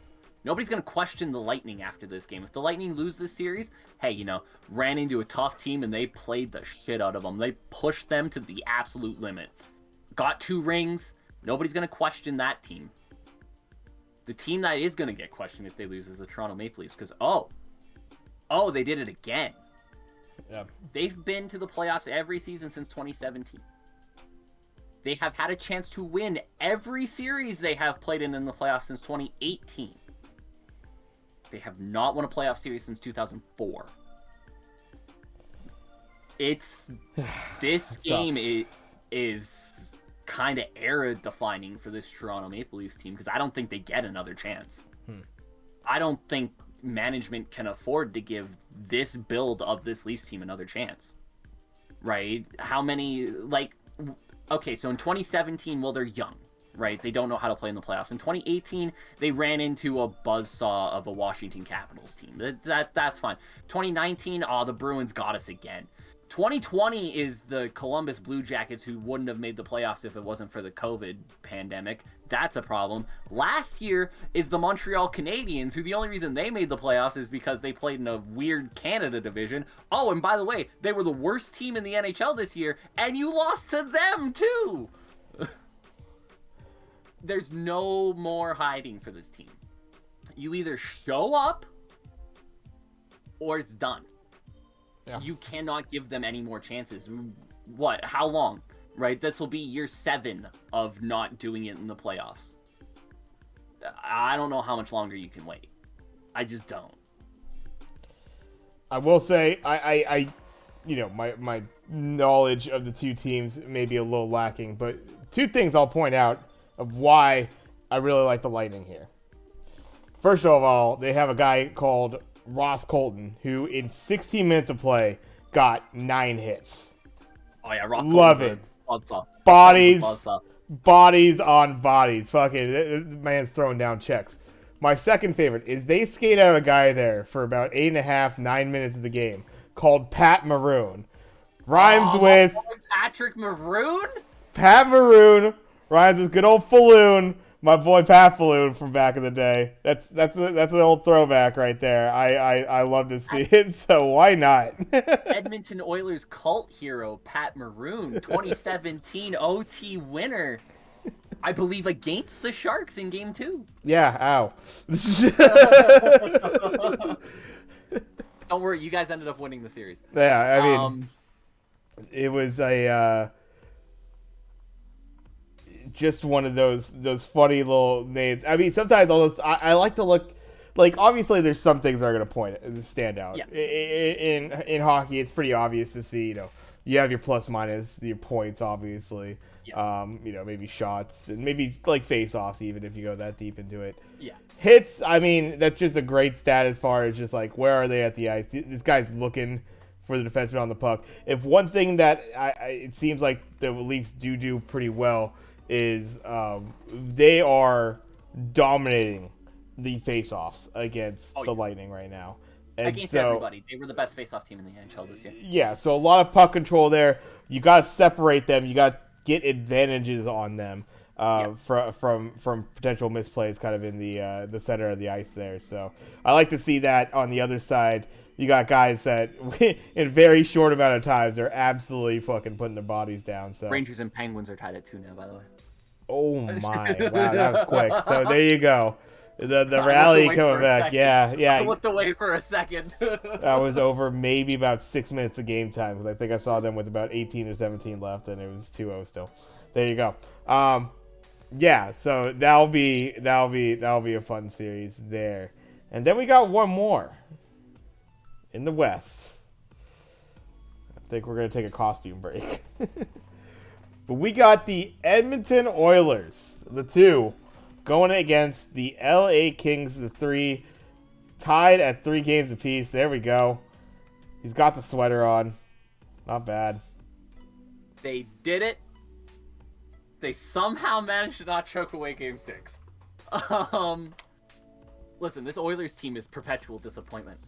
Will I be shocked if they lose Game 7? No. They are a better team than the Kings. All around. They are a better team than the LA Kings. For some reason, they don't like to play like they're a better team than the LA Kings all the time.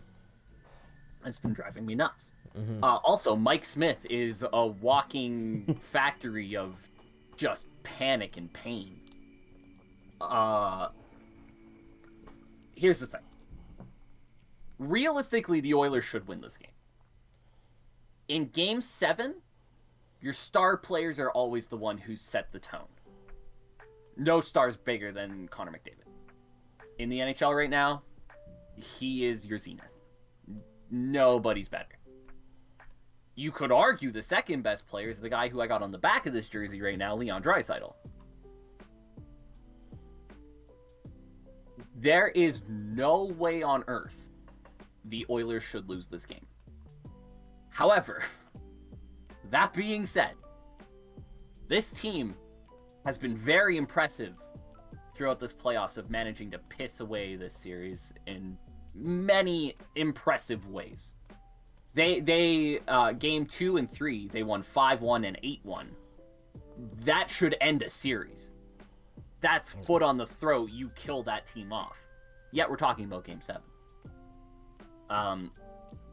This was a team that was down 4-1 with 5 minutes to go in the third period of Game 5. And came back to tie it at 4. Yep. That's momentum, man. You're going to go into overtime and score and win the game. They lost.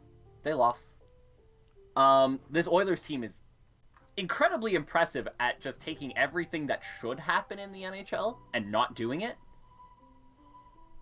So don't be surprised if the Kings win this game. That being said, beyond my heart, I think your betting favorite here should be the Edmonton Oilers. I feel like at home, right? Friggin' Rogers Place is going to be going wild. Talent is in favor of the Oilers. This Kings team is young. They've never experienced playoff hockey before, really. Nothing like a Game 7. This Oilers team actually has. Right? I know it feels like the Oilers perpetually miss the playoffs and fail, because they do, but this is a team that made a little bit of a run a few years back. As we mentioned, beating the Ducks before losing to the Sharks. This is a team that should win this game. So if you ask me to pick, I think the Oilers will come out of this victorious. I didn't mention in the last one, by the way, I do think the Leafs will win. Something about this team feels different to me. I do think the Leafs finally break whatever voodoo is on them and get out of Game 7 with a win, move on to the second round for the first time in a while. And if they do, who knows what'll happen, right? Once you get rid of voodoo, it's gone. So maybe that's a thing there. But yeah, right. The Oilers should hypothetically win this Game 7. But if they don't say I didn't warn you. I told. I mean, Yeah, it's game sevens. They're usually pretty crazy. The momentum swings that can happen. You would think home team, if you have the ability to get out to those big old leads, they're able to take advantage of it. But yeah, that home crowd's a real double-edged sword, though, right? Because you get a couple early ones and that building's rocking and you just feel that energy. However, you give up a quick one and the energy in that place starts to get a little bit nervous. The tension starts to ramp up a little bit in that building, and you're the home team, and you feel that too, right? And the other team feels that, and they can feed off of that the same way that you feed off of that pumped raucous energy, right? Yeah. So I think that playing a game 7 at home is one of those real double-edged swords things where you want to be there, obviously, and it sounds great in theory, but boy, oh boy, you better hope you come out firing, because it can backfire on you quick. Oh, yeah. Oh, yes. Know it too damn well. Too many times have I mean, you just have teams that they play so damn well, and through a regular season, you watch them through an entire regular season, they get to a playoff series against teams that you know they outclass, and Yep.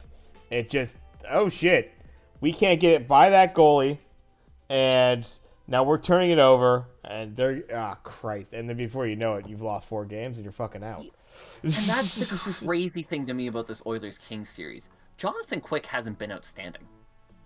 Right. He hasn't even really been good for large portions of it, right? Because the textbook way of underdog beats heavily favored team is the Dallas Stars Flames series we're seeing, right? Where one team dominates and the other goalie stands on his goddamn head and you can't score, and then the other team pegs a couple here and there, steals a game or two, starts to feel a little bit confident about themselves, pulls you into deep water, you start to feel a little bit nervous, right? That's the textbook way of lower team beats higher team.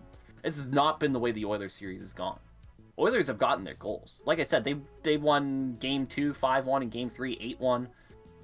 Game 5 they lost 5-4, right? They're scoring their goals. Quick is not standing on his head. Edmonton's goaltending has been a real issue. Mike Smith has been all over the spectrum of goaltending, from great to absolutely horrendous, and it seems to shift from game to game. Yeah, this young Kings team, they're playing with house money, and they play like they're playing with house money, right? It's a team that is really only in the playoffs because they play in a very weak division, right? Kind of have no real business in the playoffs. It's such an incredibly... You look at guys like Sean Dursey and Carl Grundstrom and Kalev and, guys like that. They're all super young dudes. Michael Anderson. These are guys who, they're just starting, right? Their story's not written until 3-4 years from now, even. They're very much looking at this series as, we got nothing to lose. Right? We got nothing to lose. We're already well beyond expectation. We've already succeeded. Let's go out there, have some fun. Let's stir some shit up. Right? And the weight of expectation is very real. Like, we look at athletes as, these figures we see on TV, they're heroes, they're these mythical, they're humans. They're humans. They feel pressure the same way you and I do. Right? And if you can turn that weight upon them, tough. I mean, it's the one funny thing, though. I think there's because, I something that I've spoken on before, it's like, there's such as aspects with people to be, like, they basically think of these guys, it's like Madden players, it's like, oh, but this guy has, he has perfect hands, you should be catching everything, and then, like, you'll have a drop or something like that. It's just like, how the hell can you drop that?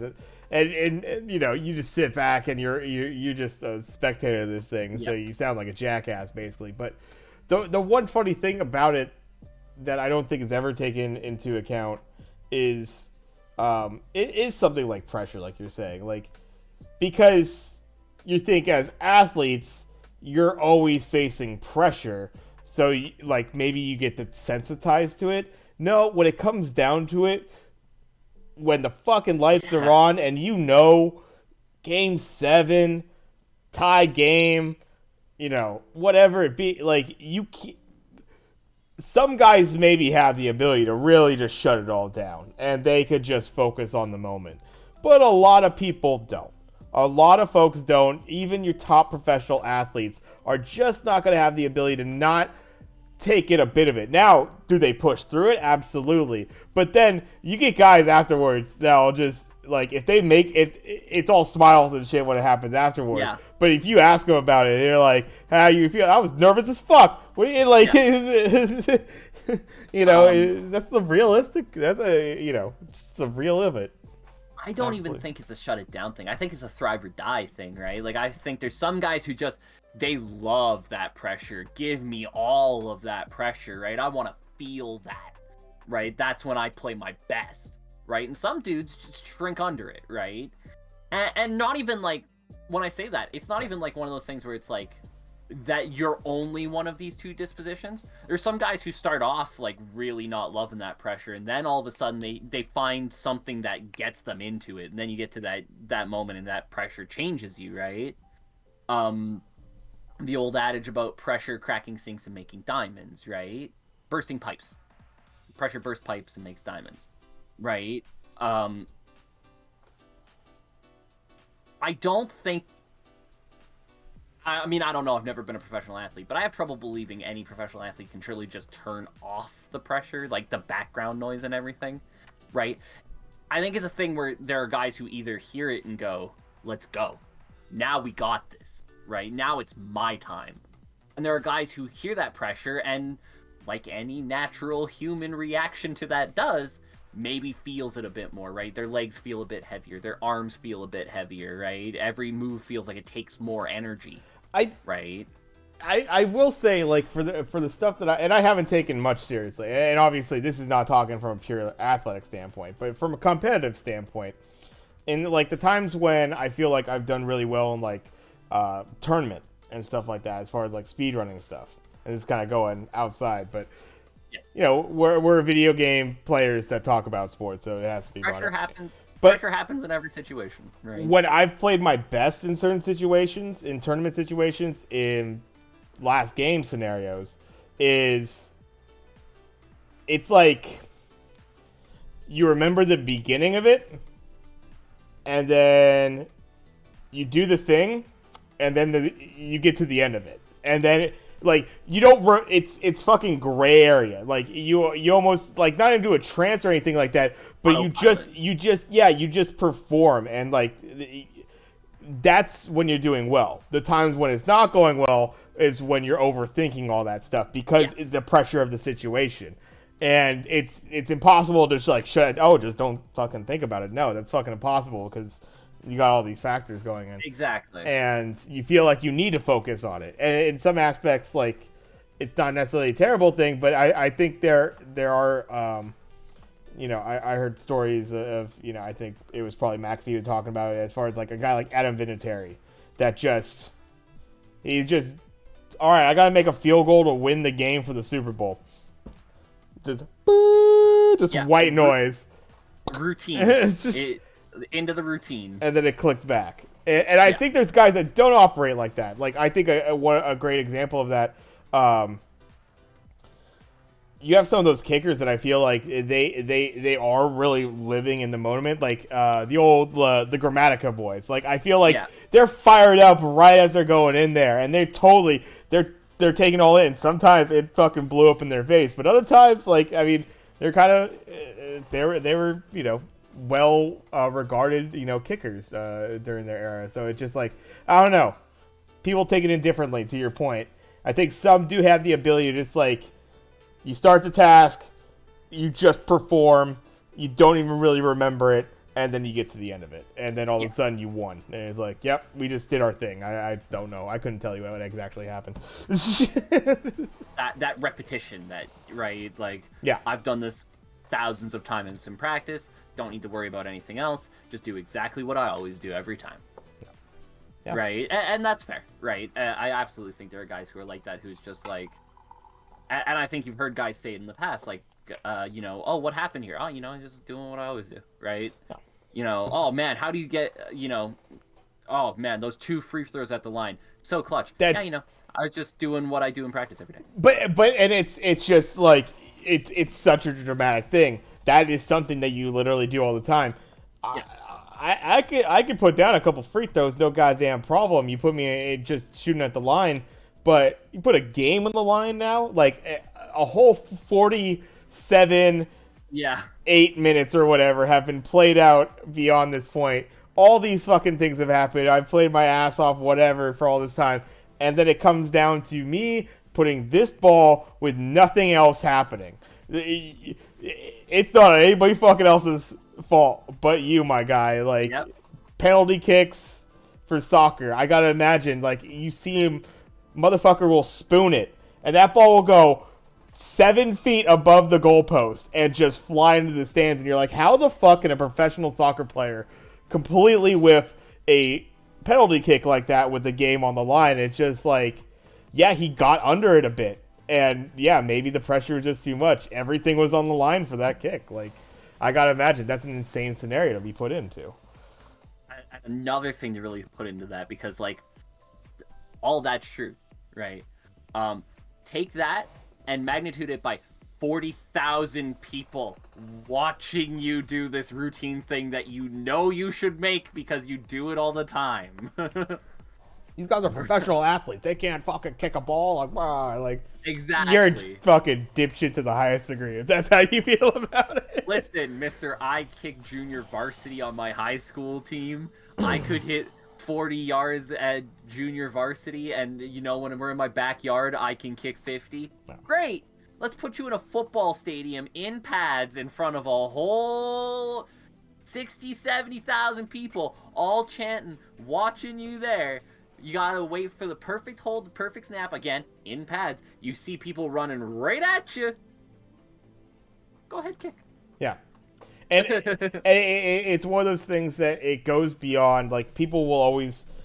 There will be people that will look at stats and be like, how can you think this player is better than this player? Look at the stats. Like, you can clearly see he scores more points and he has more assists or rebounds. But it's what I love about...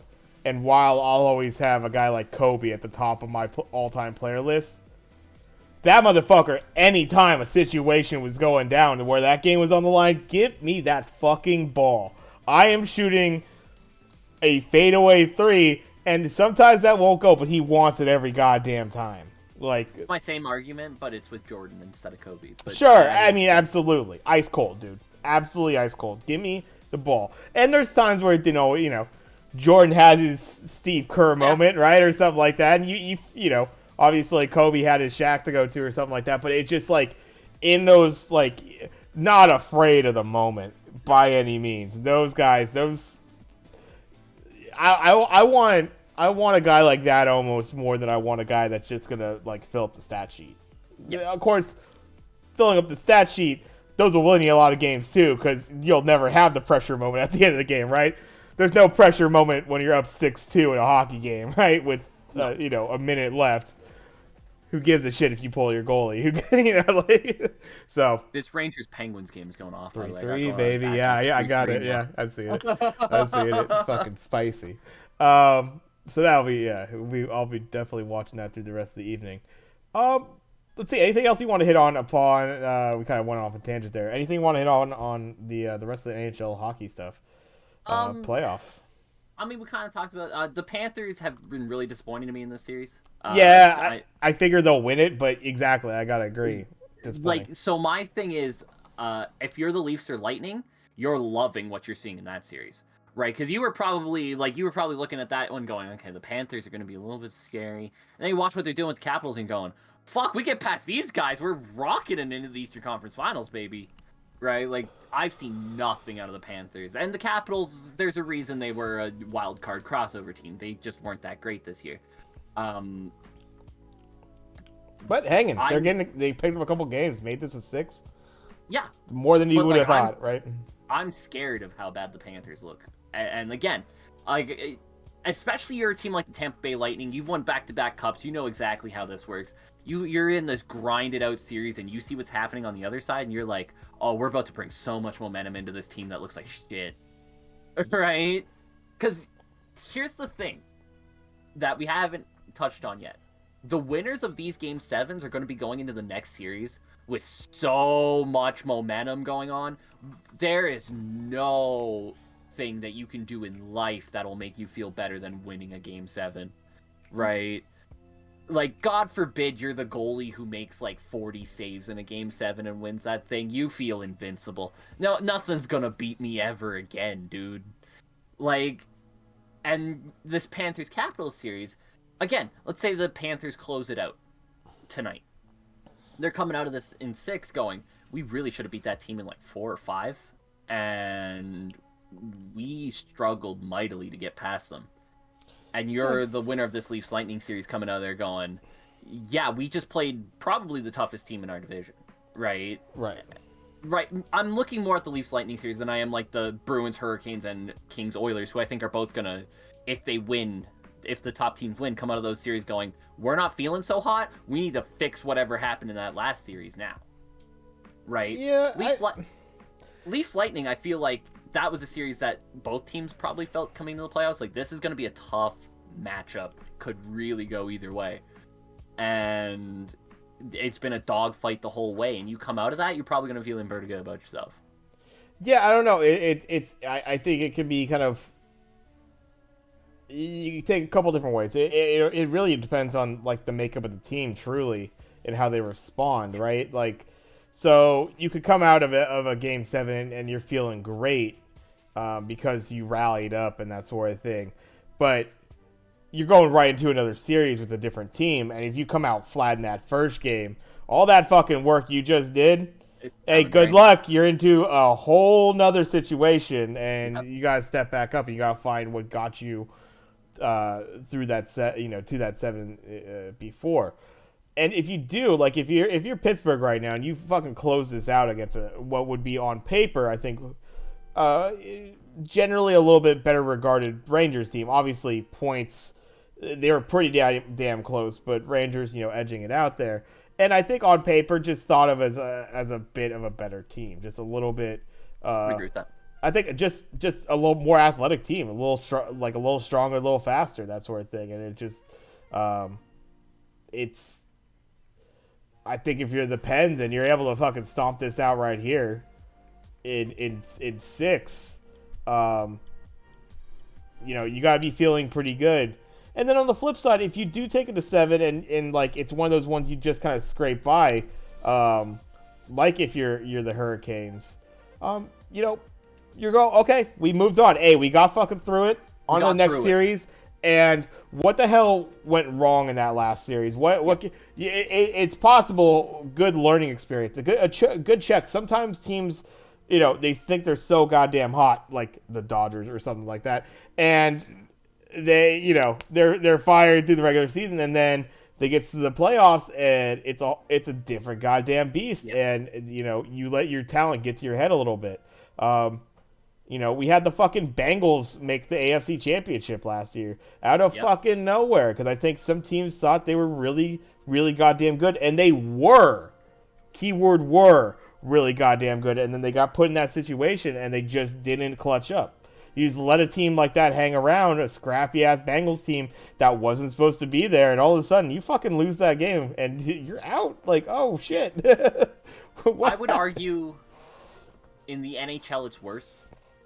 Because in the NFL, it's one game, right? Sure. Everybody who makes the NFL playoffs is a pretty good team.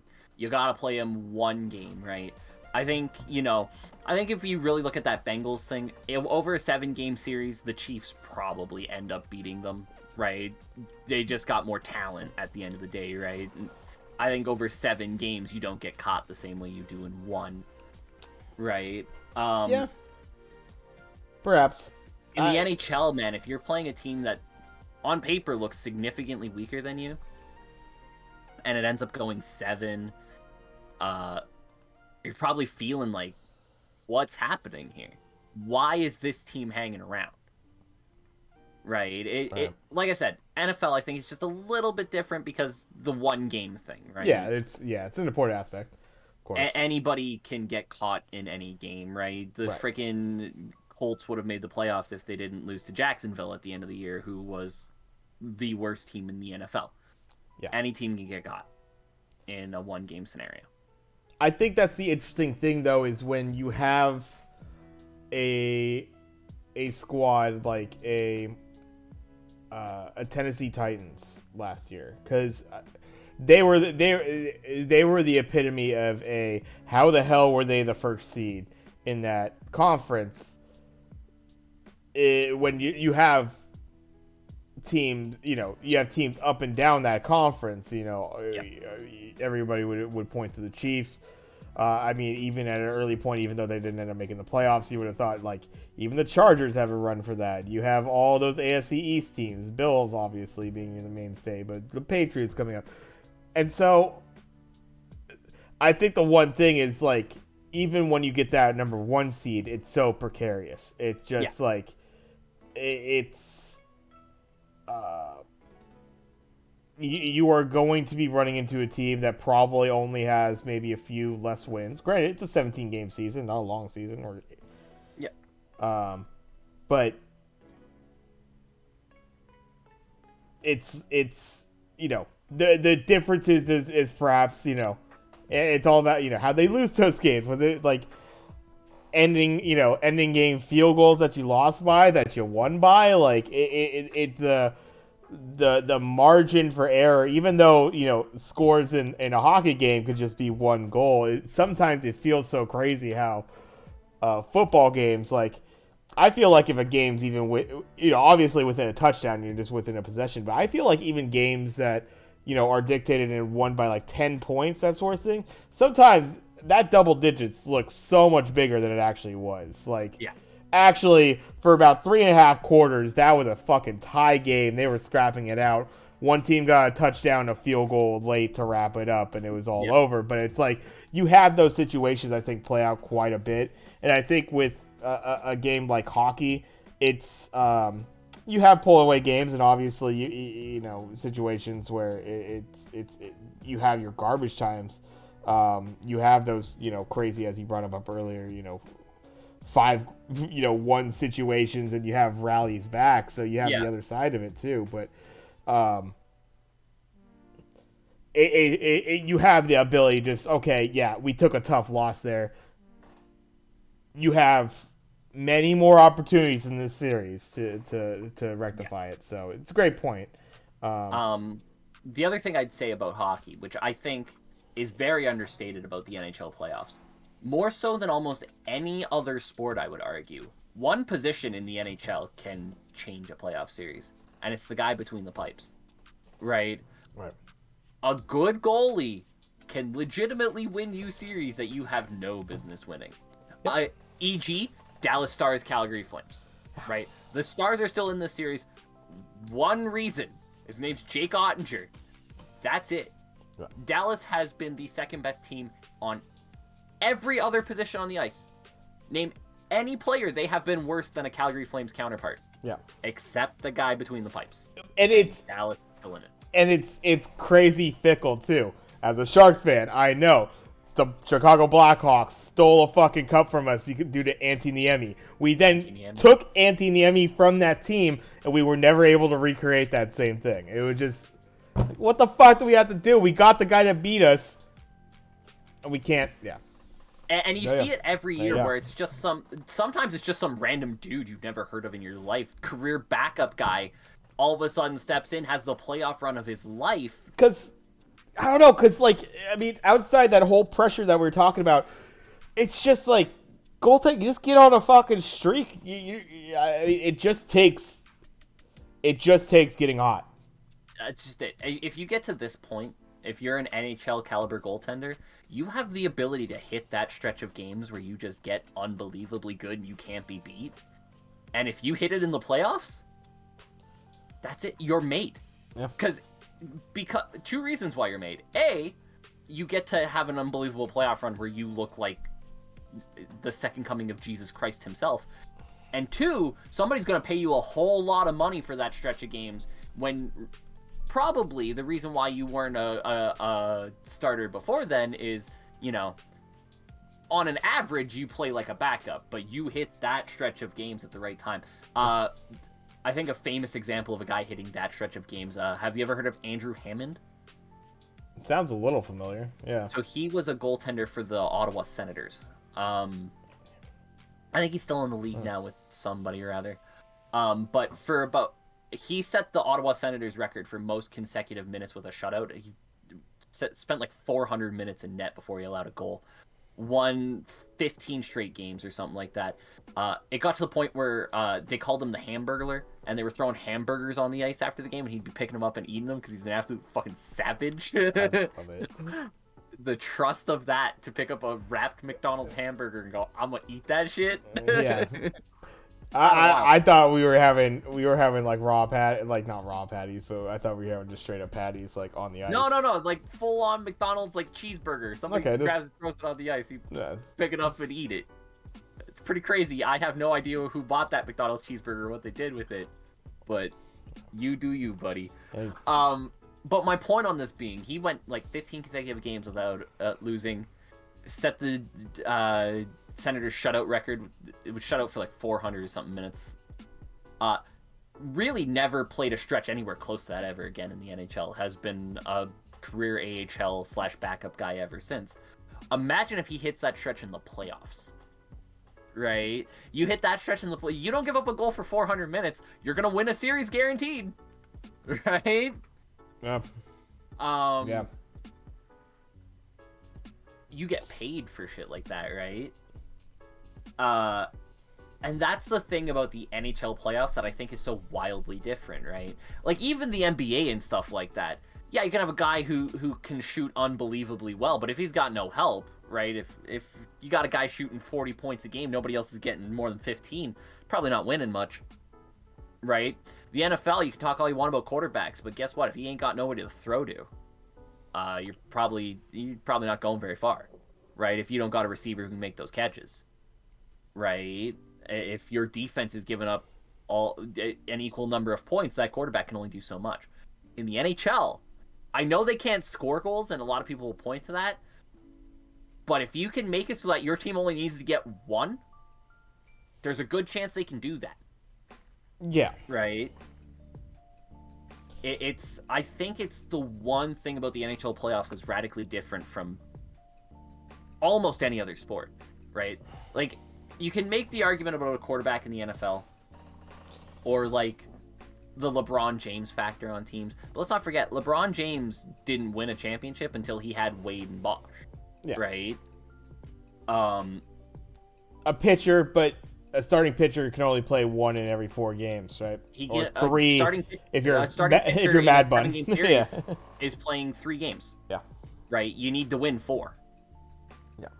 But it doesn't matter how good you are. I suppose in that regard, it maybe doesn't how the Giants won, I would say, probably all 3 of their World Series within that 5-year stretch. You just need multiple of those guys. You can not have the team bat so well if you have a 1, a 2, a 3, a bullpen that you could rely on. Then it all works. But like, as far as the starting pitcher, you could have 1, 2 guys, and if you really trust them, but not nearly to the same effect as to your point as I think a hockey goalie does. Specifically a hockey goalie too, because I think obviously you have that any goalie sport, so obviously a soccer as well, but I think in hockey you're taking on 20, 30 shots a game typically. That thing, and if coming you're one of those goalies who plays on a team that really needs you to steal them, 40, 45, right? Think if you had like the style of like screening and that sort of thing and redirects that you had to deal with in hockey, in soccer, how much tougher that would be for a goalie, right? I mean, you get that in a quarter situation, right? That's about it. In hockey, like, you're just having to deal with massive dudes' bodies in front of you, all battling in front. I have to see through that, find the puck, and make, just fucking crazy fucking saves. with and a it's giant even more stick in than my that, right? Because you got giant 6'4" guy in front of you screening the puck. You got to not only look through him and make the save, but you got to make sure that rebound goes to a spot where giant 6'4" guy then just can't turn around and bang that shit home behind you, right? So it's even more than just making the save. You need to make sure that you make the save, that puck is then off into a corner or in your glove or somewhere where it's not on the stick of one of their players in a dangerous spot again. Because if you just make the save and it pops back out in front, they're likely just gonna chip that thing home, right? It's such an unbelievably intricate position that decides everything. There has not been many Stanley Cup champions that you can't go, that goalie played unbelievably well, right? Like, you look at the list of Stanley Cup champions, right? You talked about it with the Blackhawks. Antti Niemi goes on a wild run for them, wins them a cup. A couple years later, when they win it again, it's not Antti Niemi this time. It's Corey Crawford doing the exact same thing. Corey Crawford in the regular season in the NHL is a fiercely okay goalie at best. Corey Crawford in the playoffs is a whole nother animal. Aggressively average. Aggressively average is a very good way of describing Corey Crawford in the regular season. You look at the Lightning, their last couple cup wins. Andrei Vasilevskiy has been unbelievable. Now, Andrei Vasilevskiy in the regular season is not fiercely average. That dude is good. Yeah. The best goalie in the NHL right now. But yeah, you know, that's the crazy thing about the NHL playoffs to me, is it's so unlike any other sport where it's like, oh, it doesn't matter that we're the best team. This guy just decides that we don't get to win. Yeah. Right? Yeah. Like, yeah, Flames, exactly. Flames fans right now are probably tearing their freaking hair out because they're like, we got to go through a game 6 in a series where we have outshot this team by 70. They have 70 more shots in this series than the Dallas Stars. It is 3-2. Yeah. That is not fair in a lot of ways, but that's the game you play, right? Yeah, and you know, it's got to be timely too. You know, it's like you could rack up all the garbage goals you want, and blowing out a team. I think to your point, like something you brought up earlier was like, you have these blowout, you have these crazy. You can put up an 8-1 win, and it looks like you're kind of putting the foot on the throat sort of thing. You're closing out that series, but realistically, that's just one game in the column right there, and you need 3 more of those bad boys to actually finish out this series. So those guys that are able to put that shit behind them, like, all right, we look pretty bad. That's what I hope the Warriors do tonight. You just got your ass beat by 40. It looked bad. Everybody fucking clowned on your ass because you had the ability to close it out right there. But you're on the road and you got blown out by Memphis at home. Now you're back in San Francisco. Do what you need to do. Close out this series in 6. Don't let this go to 7. It's simple as just moving on the game. It's not like that 40 points carries over. It's not like soccer. It's that the whole aggregate. There's no aggregate score here. Baby. Different fucking story. Then you cannot lose 8-1 in that situation. Hope to come back. Fuck there's that. No aggregate score here, right? That 40 points that we just dropped, that's in the past. Yeah. Because today it's 0-0, right? At this point right now, this game is 0-0, and the second that tips off, it's a whole new game. The difference is, we win it, we go through. They win it, we get another shot, right? And I think the Warriors got to play a little bit loose because of that, right? Like, they can... I'm not terribly worried about them not having the right mentality. This is a team with so much championship pedigree on it, right? Like, Curry, Clay, Draymond, they've all won it numerous times, right? They know what they got to do. But it's so funny when you see like a team lose by 40 and go, wow, that's a real game changer. And you go, is it though? Yeah. Because I think it's much more like, so to me, the Leafs overtime loss yesterday is much worse on the psyche than if they had lost 8-1. Right? You lose 8-1. Yeah. You lose 8-1, it's like, We feel played a that. shit game. Yeah. We just were not there. Yeah. Right? The Leafs lose 4-3 in an overtime where they outplayed Tampa Bay heavily. That one stings, I think, a little bit more because it's like, fuck, we played really well and we still lost. Yeah. Right? Nobody will say that out loud, but that little voice back here that you don't want to acknowledge says it. It's a couple things. Or I would say when games are that close in a loss, it's maybe hyper focus on a specific error or something. Yeah. It's something that went wrong, and you can pinpoint it as to where this is why we lost the game. When in reality, you got to take the thing in. You got to take the whole thing in, right?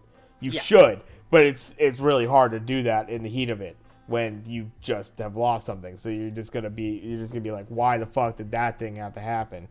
Austin Matthews tripped over his own skates at center on the goal that scores the OT winner. You know, in his head, he's like, fuck, man. What the hell, my feet? I haven't tripped on my skates all year. Now in the freaking Game 6 of the playoffs overtime, we have a chance to close out this series. I trip on my skates, we're going to Game 7. Now you're just thinking about not tripping on your skates, which you should never have to think about. Especially when you're freaking Austin Matthews, right? Precisely. You're probably going to win the MVP this year. Again, I've made it known that if I had a vote, I would vote for Shesterkin, but that's not how the vote works. It's a goal-scoring award, and Matthews scored the most goals. He will win it. Fine. I get the rules of this game. Right. He's going to win it.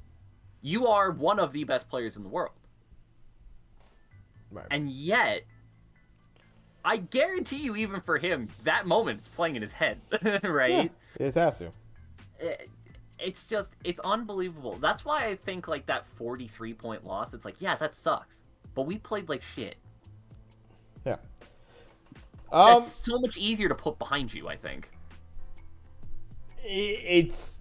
You hopefully... You still have to... I think you have to take a look in, like, okay, why the fuck do we lose by that much? Like... When I say put it behind you, I don't mean forget about it entirely. But yeah, I mean, like, I think it is easier to move on to the next one in some regards. I think you have to take some, take some ownage, like, okay, what exactly happened there? But yeah, exactly. You're not probably kicking yourself as much, and maybe if it's a situation like a goalie, it's just an absolute stone wall. You're just like, all right,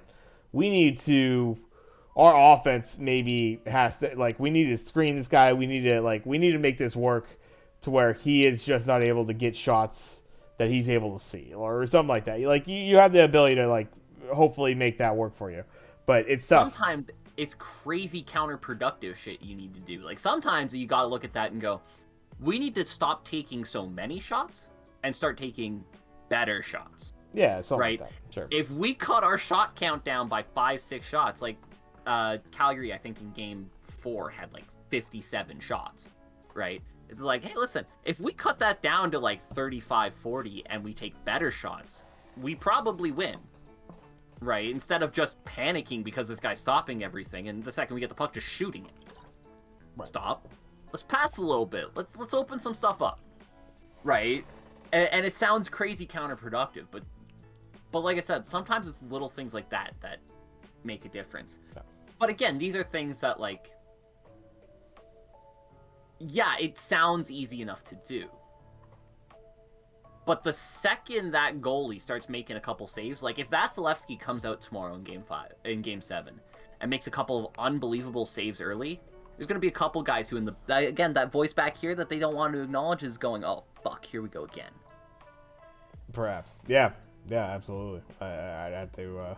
Which is what I mean when I say put it behind you, right? Not necessarily forget about it, but like in a 40-point game, if you play well in the next game and that game's close, that voice isn't there. Because the last game wasn't close. It was a 40-point blowout. We played like shit. We're playing well here today. We're feeling good. Yeah, this game's close, but we're feeling good. Right. Yeah. Yeah. Can't argue. I mean, yeah, the human psychology, and obviously, it's something that I think players have started to put more of an onus on realization. You need to get your head right to be able to perform at your best, and yeah, that's definitely something to be accounted for, especially when you talk about the high pressure playoff situations that we're seeing there. If not hitting on anything else specific to the playoffs, let's go into we're right in the beginnings of a very long season in the MLB. Just getting through about 30 so games for each of these teams right now. I don't want to hit on anything too much because right now, honestly, I pay attention to the Giants, and that's just about fucking it. I kind of see other teams and how they're performing, but very very little, as I would say, outside the Giants. We're getting into the early stretch. You kind of have some early maybe inclinations of who the bad teams are. Your Cincinnati's, maybe your Nationals. Oh, boy. The NL West looking absolutely crazy to start out, as all 5 teams are above 500. So that's going to be another killer division. It's particularly funny because you look at the NL Central and 3 of those 5 teams are absolute dog shit. Yeah, actually, Pittsburgh and Cincinnati are playing right now in what has to be probably one of the worst baseball games you'll ever see. So Cincinnati has won like 7 or like 5 of their last 7 or something like that to make their record look a lot. They were like 3-24 out. Yeah, no, they were 3-22 at one point. They're 8-24 now. now. Almost all those wins are against the Pirates, so I think they don't really count. Yeah, and they're about to potentially win another one because they're up 6 against the Pirates right now. But yeah, as just to speak from the Giants side, because you all want Giants baseball update from me. It's been a very interesting season so far, and the stuff that I've been able to watch. I've actually been able to check out a good amount of the games. Start out incredibly hot, looked like, and they were for a bit, best team in baseball. Had a really rough streak about, I would say, 2 weeks ago or so, where they lost 5 straight, a handful, or 3 of those, I believe, to the goddamn Dodgers. And so the Dodgers now are the top of that division. But they have rallied back pretty nicely. Offense has been very sporadic. I think the pitching has done all right across the board, but their offense, like, this is a team that's either going to put up like 6 to 9 runs or they put up fucking none.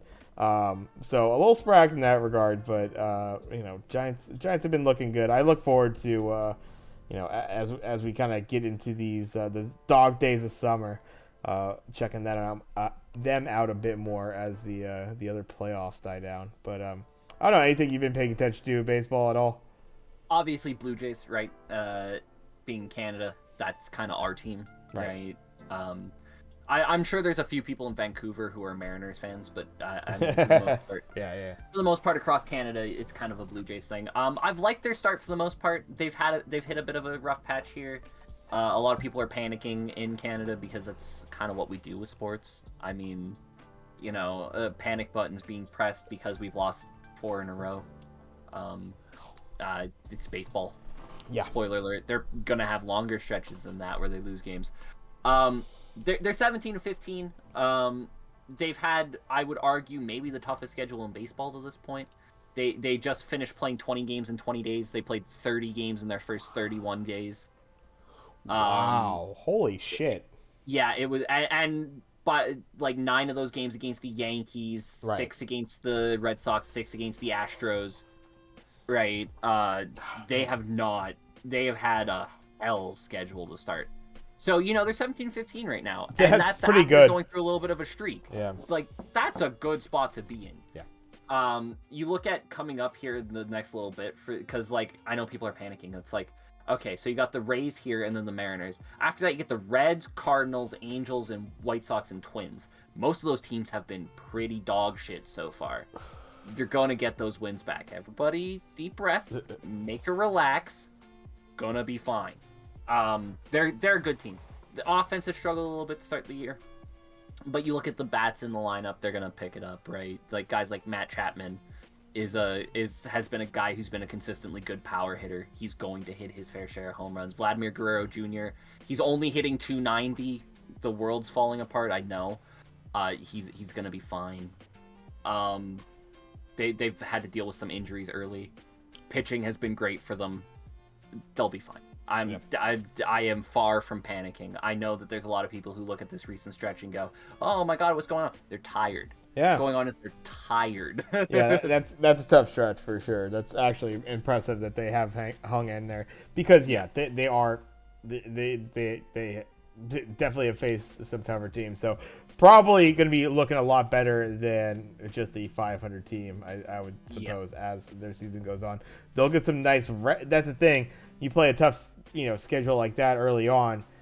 You'll hopefully get some nice kind of rests and breaks in there later down, right? Well, that's just it. In September, I was looking at it. Looking at the schedule right now in September, we only played one team that's above 500 at the moment, and it's the Yankees. And beyond that, it's like we haven't played the Orioles once yet, right? We got to play them a whole bunch more. Yeah. We've only had one series against the Red Sox. We got to play them a whole bunch more. So got to figure the Sox are going to be a lot better than what they've been showing, right? I don't know.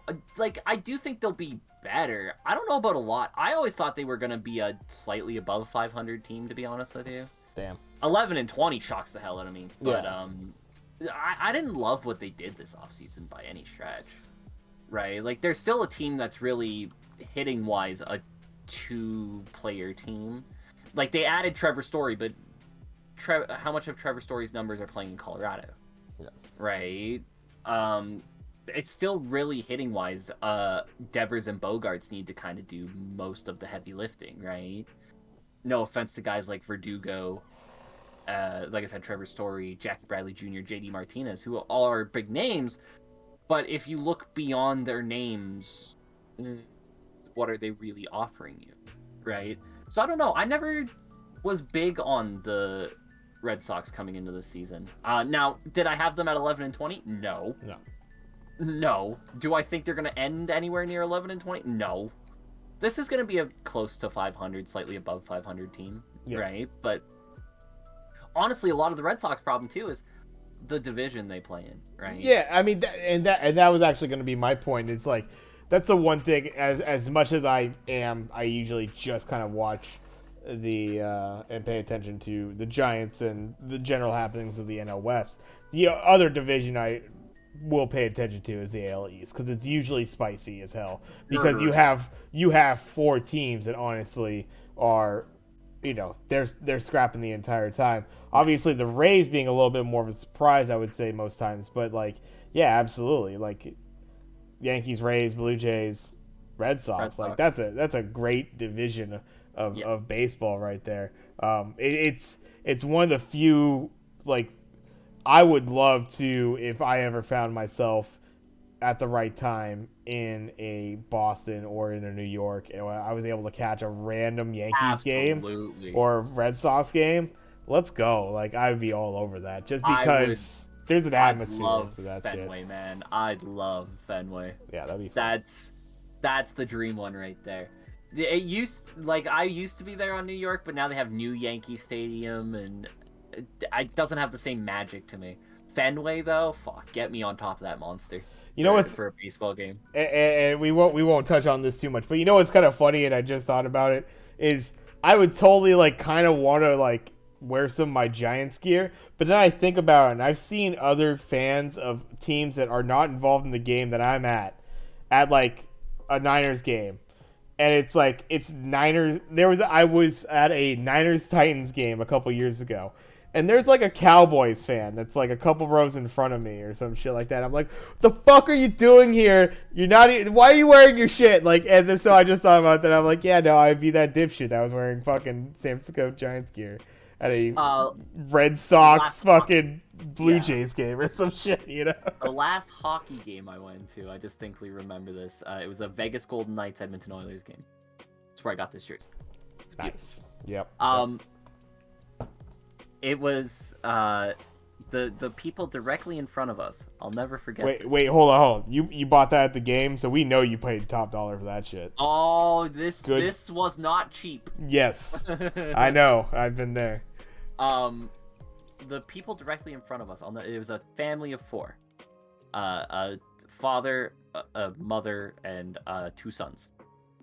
They had a Winnipeg Jets jersey on the dad, a Dallas Stars jersey on the mom, Wow. a Montreal Canadiens jersey on one of the son, and a Toronto Maple Leafs jersey on the other son. And I'm like, none of you guys went to the right game. Hey, family, Johnson over there. Figure it out. None of you guys went to the right game. How did you all screw this up?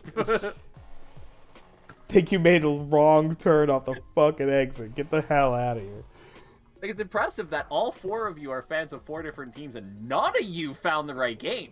Hey, I mean, shit, if you love hockey, I suppose, and then you have your rooting, like, it's the Homer fan in me, and you know I'm a huge Homer fan in me. That comes out, and it's like, what the fuck? But honestly, like, I mean, that's just a motherfucker that has a rooting interest, but also just generally enjoys the sport. And, you know, honestly, can't hate that too much. I would love to go to there's an odd, I've said this before because I've had to have copium when I'm dealing with like the shit Niners teams that I had in high school, right? Because we literally have 1-win regular seasons. And then I'd had to watch a bunch of other teams in the playoffs. And there's something to enjoy about, I just get to watch like high quality football that really means something, but not have the investment in a team really winning or losing that I would if like the Niners were playing, right? Or the Sharks were playing. Like, yeah, right now I could just kind of watch NHL hockey and just be like, oh shit, like, and just kind of like maybe individual players I'll have some favoritism toward, like a Joe Pavelski or something like that. But outside of that, it's like, yeah, the Sharks aren't playing, so I give a shit who actually wins this, and I get to just enjoy it for what it is. I like watching. I've really enjoyed when I've been able to catch it the Eastern semis of the NBA right now because, yeah, maybe the Warriors will play those teams, but it's just like, yeah, what's been happening in the East? These are teams I don't get to watch during the regular season typically, if it, you know, unless I'm like popping on a primetime game or something like that, and very rarely at that. So it's like, oh yeah, now I get to see them fucking in the playoffs here. So, you know, get to see a Giannis a little bit more or something like that. So it's fun in that regard. But always fun when you're the Oilers and you have the ability to fucking. I hope you guys kick the shit out of the Kings so bad. Oh, that would warm my heart. So I will be so mad. Like, you have no idea, Tab. This was a gimme series. They're bad. And like, I'm praying for your boy. Here we are. Let's go.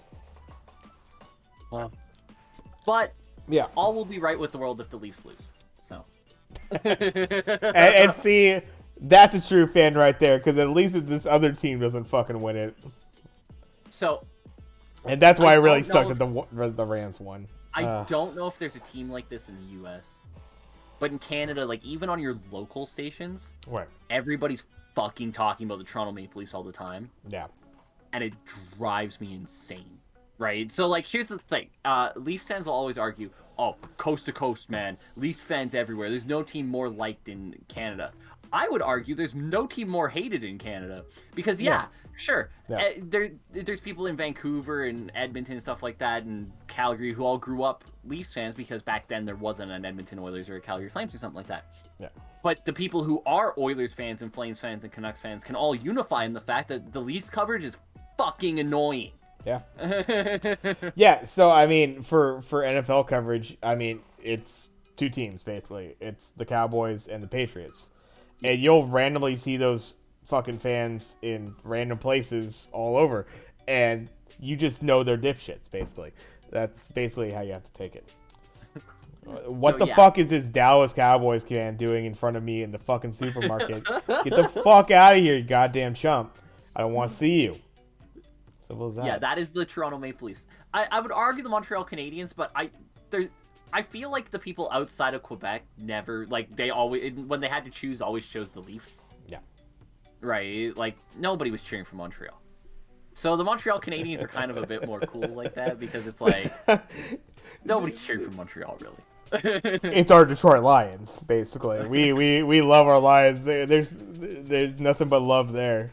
Yeah. MCDC, baby. Let's go. It's just that, like, we Yeah. And Detroit almost fucking had an incredible comeback against the Niners last year, but like, but yeah, no, you just kind of you love to see that team do good because they just been doing nothing for so long. Yeah, no, this Rangers fucking Penguins game still spicy. Absolutely nutty. Let's see. Let's hit on the last couple things here. I didn't have too much. I mean, we had a couple crazy things in the fight world. Obviously, Oliveira. Let's hit on that one first. Oliveira missing weight to lose his title and then just choking the shit out of Justin Guthrie is his last Justin name? Gaethje. Gaethje. 300 and what was it? Not 300. It was 324 grams. It was like 5 ounces he was off by. Like a very small steak. Yeah. He missed weight by a very small steak. Yeah. Here's the thing. Here's what drives me insane about this. If it wasn't a championship fight, he made weight. Outside of championship fights, they give you a 1 pound leeway, right? So if you're fighting at 155 and it's not a championship fight, your weight class is actually 156, right? It's only in championship fights where you have to hit exactly 155. Right. Charles Oliveira hits 155.3 or 4, whatever it is. They round up to 155.5. Yeah. Now you missed weight, despite the fact that you actually made weight, but you missed weight. I hate that rule. You either got to have that 1 pound of leeway or not. Right. And I think, it's kind of funny. Yeah, you have this shifting standard. I guess because you have more on the line because of the title, you're trying to make it as authentic as possible. That I suppose that's the reasoning behind it. And but yeah, something they need to think about changing because that's kind of it's silly when you think about it. These are professionals. If it's gonna be that much punishment, and it is. Like, I'm surprised, honestly, in the time frame aspect of it, especially for a championship fight, and the understanding of how these guys lose weight for this too.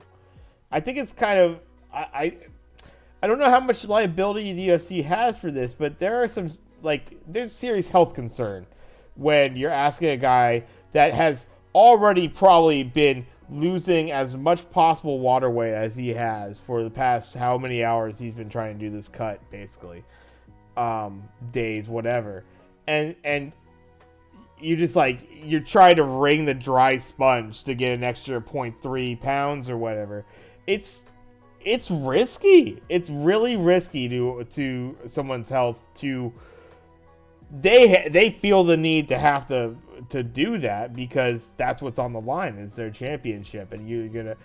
It's just I understand the opposite end of where people are like, well, you're a professional, you gotta make weight, that sort of thing. But yeah, for that minuscule of a weight in a rule that has a variance to it, as it's shown in the professional realm, in the very league, it has very kind of options on that, and it's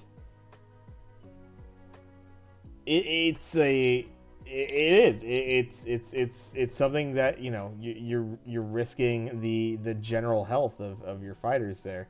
I've always been I've always found it very interesting that some fighters, they do cut such a drastic amount of weight, and how dangerous that is. It's Jesus, just fight in a fucking more appropriate weight class for you. I think there's a little onus that you have to take on the fighters, but I think this is Oliveira's first infraction in this regard. At this weight class. He was really bad at missing weight at featherweight. Or making weight or missing weight. Yeah. He was really bad for missing weight. Really bad. Oh, okay. Yeah. At featherweight, he had 3 or 4 of them. He was really bad for that. Moved up to lightweight, and he hasn't missed since. Here's my thing. So, I would have been fine with a purse fine here, right? Sure. If you go listen, your contracted weight was 155. You were slightly over. We're gonna fine you 10% of your purse, right? Yeah. Because for missing weight. I'd have been fine with that. Where I have a problem with is stripping the title of a guy who missed weight by half a pound. This isn't a guy who missed weight by 7-8 pounds. Right. He missed weight by half a pound. Yeah. Like I said, small steak. Take your 8-ounce steak, cut that in half. That's how much he missed weight by. Right. I think there's got to be judgment calls made more often in things like this, right? Where Dana's always been scared of judgment calls. There's very concrete lines for reasons, right? You got to look at this and go, okay, hold on. You tweeted out yesterday that you had made weight, so clearly your scale was telling you had made weight. You're off by like, I think the official statement that they gave was like, the official weight was like 155.3, so he was off by 3 ounces, right? They always round up or to 0.5, or honestly, I think if he was at 155.2, they round that down to 155, so he really missed by an ounce. At that point, I think you got to go, we got to fine you, right? Because you did technically miss weight, but we're not stripping your title for missing half a pound, right? Like, there's no reason to do that. Yeah. I mean, yeah, it just, I don't know. And it's all gonna, the only thing that it's gonna do is it's gonna, because he's obviously still the class of the division. I mean, he absolutely kicked the shit. He's the number one contender. Like, his next fight is going to be for the title. For the title. So all it's gonna do is it's gonna leave a gap in the records. It's gonna take essentially a fight of him being a champion out of it. Yep. He's gonna have this split championship reign. It's just gonna kind of look dumb because because he missed. And then people are gonna look into that to boot, and they're gonna be like, "Wow, you stripped him because he missed weight by half a pound, huh? That's kind of weird, given that, in the lightweight fight that happened 2 fights beforehand, both fighters weighed in at 156. Right? Yeah. Like, I think that's the part that really drives it home. There was a lightweight fight earlier on the card between Chandler and Ferguson, which ended with one of the most disgusting knockouts you've ever seen. Yeah, that was good. Michael Chandler made Tony Ferguson's face melt with a kick. It was absolutely disgusting. But both of those fighters weighed into that fight on weight at 156. Right? They're good. They are on weight. In the same class as the guy who weighed in at 155.5 was over. No. And you see why people are kind of frustrated by this one. Right. As an aside, I'll do a quick rundown. The co-main event of that card fucking sucked. Oh my god, it was bad. Oh my god, it was bad. Congratulations, Carlos Esparza, I guess, for winning the title, but oh my god, that was a bad fight. Michael Chandler melted Tony Ferguson's face in a fight that was already awesome. That was pretty cool. And then the first couple fights of the main card were bad, and we're just going to pretend like they didn't happen. Ovince St. Preux and Mauricio Hua both need to retire. Like, now. I love Shogun, but man, did he look every bit of 40 in that fight. But yeah, no, the Oliveira thing is asinine, and like you said, he's clearly the class of this division. He's going to fight for the title next, and he's going to win that fight. Right. And then we're going to be talking about how stupid this is.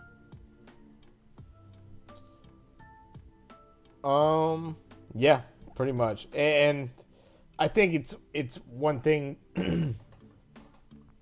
It's one thing if it was like if we're talking multiple pounds here, then yes, problem, absolutely can't sanction that fight, honestly, from the health of the other fighters standard.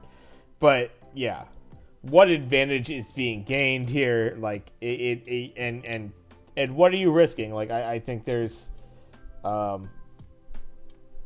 UFC has to be serious in this, as far as, being your top organization for mixed martial arts. as far as how the public sees it. I think their standard for how they have to handle their athletes has it's been called into question before, as far as like how much they're being paid, right? The comparison to boxers, and we'll get into a little bit of the boxing in a second here, but that's been called into question, and yeah, it's just like, I don't know, there's just it's a health standard. I think there's it's something very strange about like, and how like weight cuts and shit are determined too. It's like it's right before the fight. Just so many health risks at as far as competing in that, and just the what professionals do to kind of make it in that realm. I feel like there's better protection to be put in place so it's not so damn drastic. But I don't know. People will cut to what it is, You did bring it up. I think boxing's a perfect example to look at of how you do it, right? I know it drives them insane, but there's like, 12 different boxing weight classes, right? Because you got like, Okay, hold on. I gotta pull this up to make sure I don't miss any, because there is that many. There, you got, realistically, I think it starts at flyweight. You got flyweight, super flyweight, bantamweight, super bantamweight, featherweight, super featherweight, lightweight, super lightweight, so on and so forth, up into, middleweight, and then you got super middleweight, light heavyweight, cruiserweight, and then heavyweight, right? Well. There's these stopgap weight classes in between. That's like, okay, you're a little bit too big for this weight class, but a little bit too small for this weight class. You clearly struggle to make weight at the bigger weight class. Yeah. But you look very small in the smaller weight class. Go in the middle weight class. Just simply make it so that if you are a guy who walks around at 197. You don't have to choose between 185 and 205. There can be something in the middle of those that can catch you, right? Like, some of the jumps between weight classes, like, there's 15 pounds between lightweight and welterweight. There's another 15 pounds between welterweight and middleweight, and another 15 pounds between middleweight and light heavyweight, right? Like, there's going to be guys who are going to fit in the middle of those 15 pounds, right? That's going to be dangerous for them to cut down to that, but they're never going to be able to compete with the bigger guys when they go up. Yeah. I actually think that'd be great. I think there's enough talent to be pulled too. I mean, absolutely. The thing is, you do have other organizations, that sort of thing. You wonder how much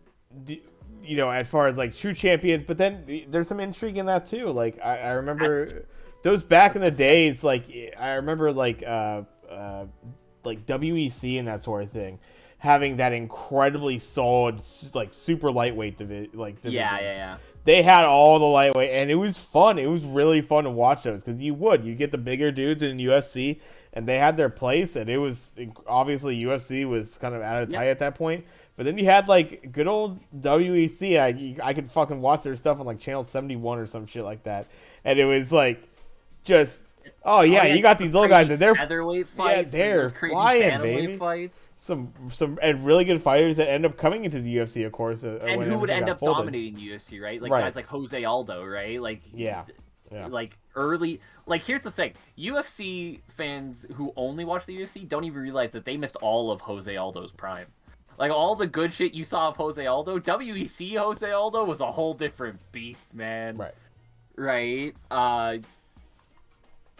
It's just one of those things where, it's so unfortunate that it's just such a set thing right now that certain guys are going to be made to suffer by it because, they just kind of fit in the middle, and the UFC doesn't know how to incorporate those guys. Yeah. I mean, the funny thing is like I think there's obvious ways in which that organization, as much as UFC has been, front runner and pretty much, people will literally, when they're talking about the sport of MMA, they will just call it UFC. Like as far as like the common nomenclature for it, they're like, it's, UFC fighting, not MMA fighting, that sort of thing. It becomes so kind of generally known as far as the population. But the one thing is it's still pretty much in its like very early stage, its infancy. Obviously, way further along from its origins, as far as the ridiculousness that they had, like dudes with a single boxing glove on, and completely different weight class dudes, and the only rule is there are no rules. All that bullshit. Remember that? Like those were the days like when a fucking Shamrock could actually do something in the league. But and it's come a long way since then. But it's still a very young organization, and plenty of time to figure things out. And obviously with as far as you're talking about the fight game, how long a sport like boxing has been around, it has quite a ways to go. And I'd say let's transition that right into. I don't have too much to say about any of these specific ones, just a couple of the notable ones. Obviously, more recently we had that Canelo Alvarez fight against Dimitri Bivol. Is it Bivol? Bivol? Bivol. Bivol. Yeah, okay, I did get that right first. Yeah. Crazy bout, like just a kind of how do you really score, or not how do you score, but from round to round, like it kind of made itself set. It was definitely who won that round sort of fight, kind of very interesting in that aspect. It's like almost innings in a baseball game, but you collect the whole damn thing together, and the slight advantage to Bivol there. So that was awesome. And then the one I kind of had a little bit more on my mind, just because it could potentially be, if not the end, close to the end, is good old Tyson Fury with a spectacular knockout in his last fight. Really, really nice uppercut landed, and for that pudgy motherfucker, it's definitely awesome to see him, like, if this is potentially his last fight, has been rumored. Awesome to see the way he goes out, really on top. Has to be regarded as one of the best heavyweights of definitely, obviously, the era. No matter as far as like the transition from the Klitschko's. Really brought heavyweight boxing, along with, obviously, there's plenty of other players in that. You can't Joshua. Exactly. Yeah, I was about to say Anthony Joshua and stuff like that. Can't dismiss that, but a great resurgence that heavyweight boxing, and it's really, that's as much as we love our Mayweathers and Pacquiao's and stuff like that. I think we brought up before, there's just something about having really good heavyweight boxing out there. That you get with the Tyson Fury. So if this was his last one, glad he went out on a high note, and it'll be interesting to see where it goes forward. I know he's put his I think he's shown Joshua some love, and that he should probably be the guy to kind of follow in the division there. So but Joshua needs to get his shit figured out. I mean, I don't know. It might have been Wilder, actually, now that I think about it. It might have been Wilder. Yeah, he brought up Wilder. That's right. Like, Joshua, man, there was a point where it looked like Joshua was going to be that guy, and then he got upset by Andy Ruiz, if you remember that, and then great fight. He would end up beating Ruiz back, and then Usyk handed him his shit in his last fight, man. Usyk just completely made him look like he didn't belong. And now it looks like we're probably getting to Usyk and Wilder, which is... God, we can only hope. That fight will be fun. Yeah. But yeah, no, props to Tyson Fury, man. Awesome boxer. If that is the end, awesome. If not, there's still a couple fights out there for Tyson Fury, right? Like, Tyson Fury hasn't fought Alexander Usyk yet, and fuck yeah, I'd love to see that, right? He hasn't fought Joshua. That fight that everybody talked about for years, the Fury-Joshua fight, still hasn't happened, right? There's still stuff out there for Fury to do. But if he decides to go out on top, who's going to argue with him? He's 33, he's made all the money he could ever want to make, right? Go out on top, right? Get yourself a nice little uppercut finish, right? Against a guy that everybody kind of figured you were going to beat, and you did beat. And then, yeah, that's the Fury thing. As for Canelo, he's not a lightweight, or light heavyweight. He should never fight at light heavyweight. He's too small. Bivol just made him look very small. Yeah, that's kind of all I got to say about the Canelo thing, to be honest with you. That main card on a whole was kind of not great. That's kind of what I understood. Yeah, I unfortunately didn't catch much of it. I was able to catch kind of the fight post after it happened. I kind of watched it the next morning. And yeah, from what I can understood, it was all right. But I mean, the thing when it was in Nevada, and you have Canelo on the card, so they loaded it up with some mid-tier Mexican fighters facing some mid-tier not Mexican fighters, hoping to get some some Mexican victories in there, some good pride for some people who might be coming over the border to watch the fights. And it just turned out to be very boring fights that all the Mexican fighters lost, right? And it just ended up really on a whole being not great. And it was DAZN's first ever pay-per-view too. It was the first time DAZN had ever chosen a fight as a pay-per-view, and whew, yeah, not the way that you want to start that. But yeah, props to Tyson Fury, right? Disgusting knockout. And yeah, I do hope he doesn't retire, to be honest with you. I'd love to see Fury versus Usyk. I'd absolutely love to see Fury versus Usyk. I think that could be an absolute barn burner of a fight. All the things that Usyk gave Joshua problems with are the same things that Fury has problem with, right? Anytime Fury's ever struggled with a guy, it's a guy who could out mobility him, right? It's a guy who could move around him and kind of force him to have trouble hitting him, right? Any guy who goes in there and slugs with Tyson Fury usually feels it by the end. Usyk's going to be one of those stick and move guys, right? He's going to make it harder for Fury to touch him. And that's the kind of thing that if you're going to beat Tyson Fury, that's how you got to do it. You're not going to brawl with Tyson Fury. You're going to lose. So, I don't know. I think that fight's intriguing enough. I think you can probably put enough zeros on the check to get him to sign it. I'd love to see it. It would be, yeah. I mean, I think obviously, yeah, as far as age, if he wants it, it would be awesome to Fury to take some of these fights too. So we'll see going forward. I will say I do know retiring undefeated is a big thing for him. Right.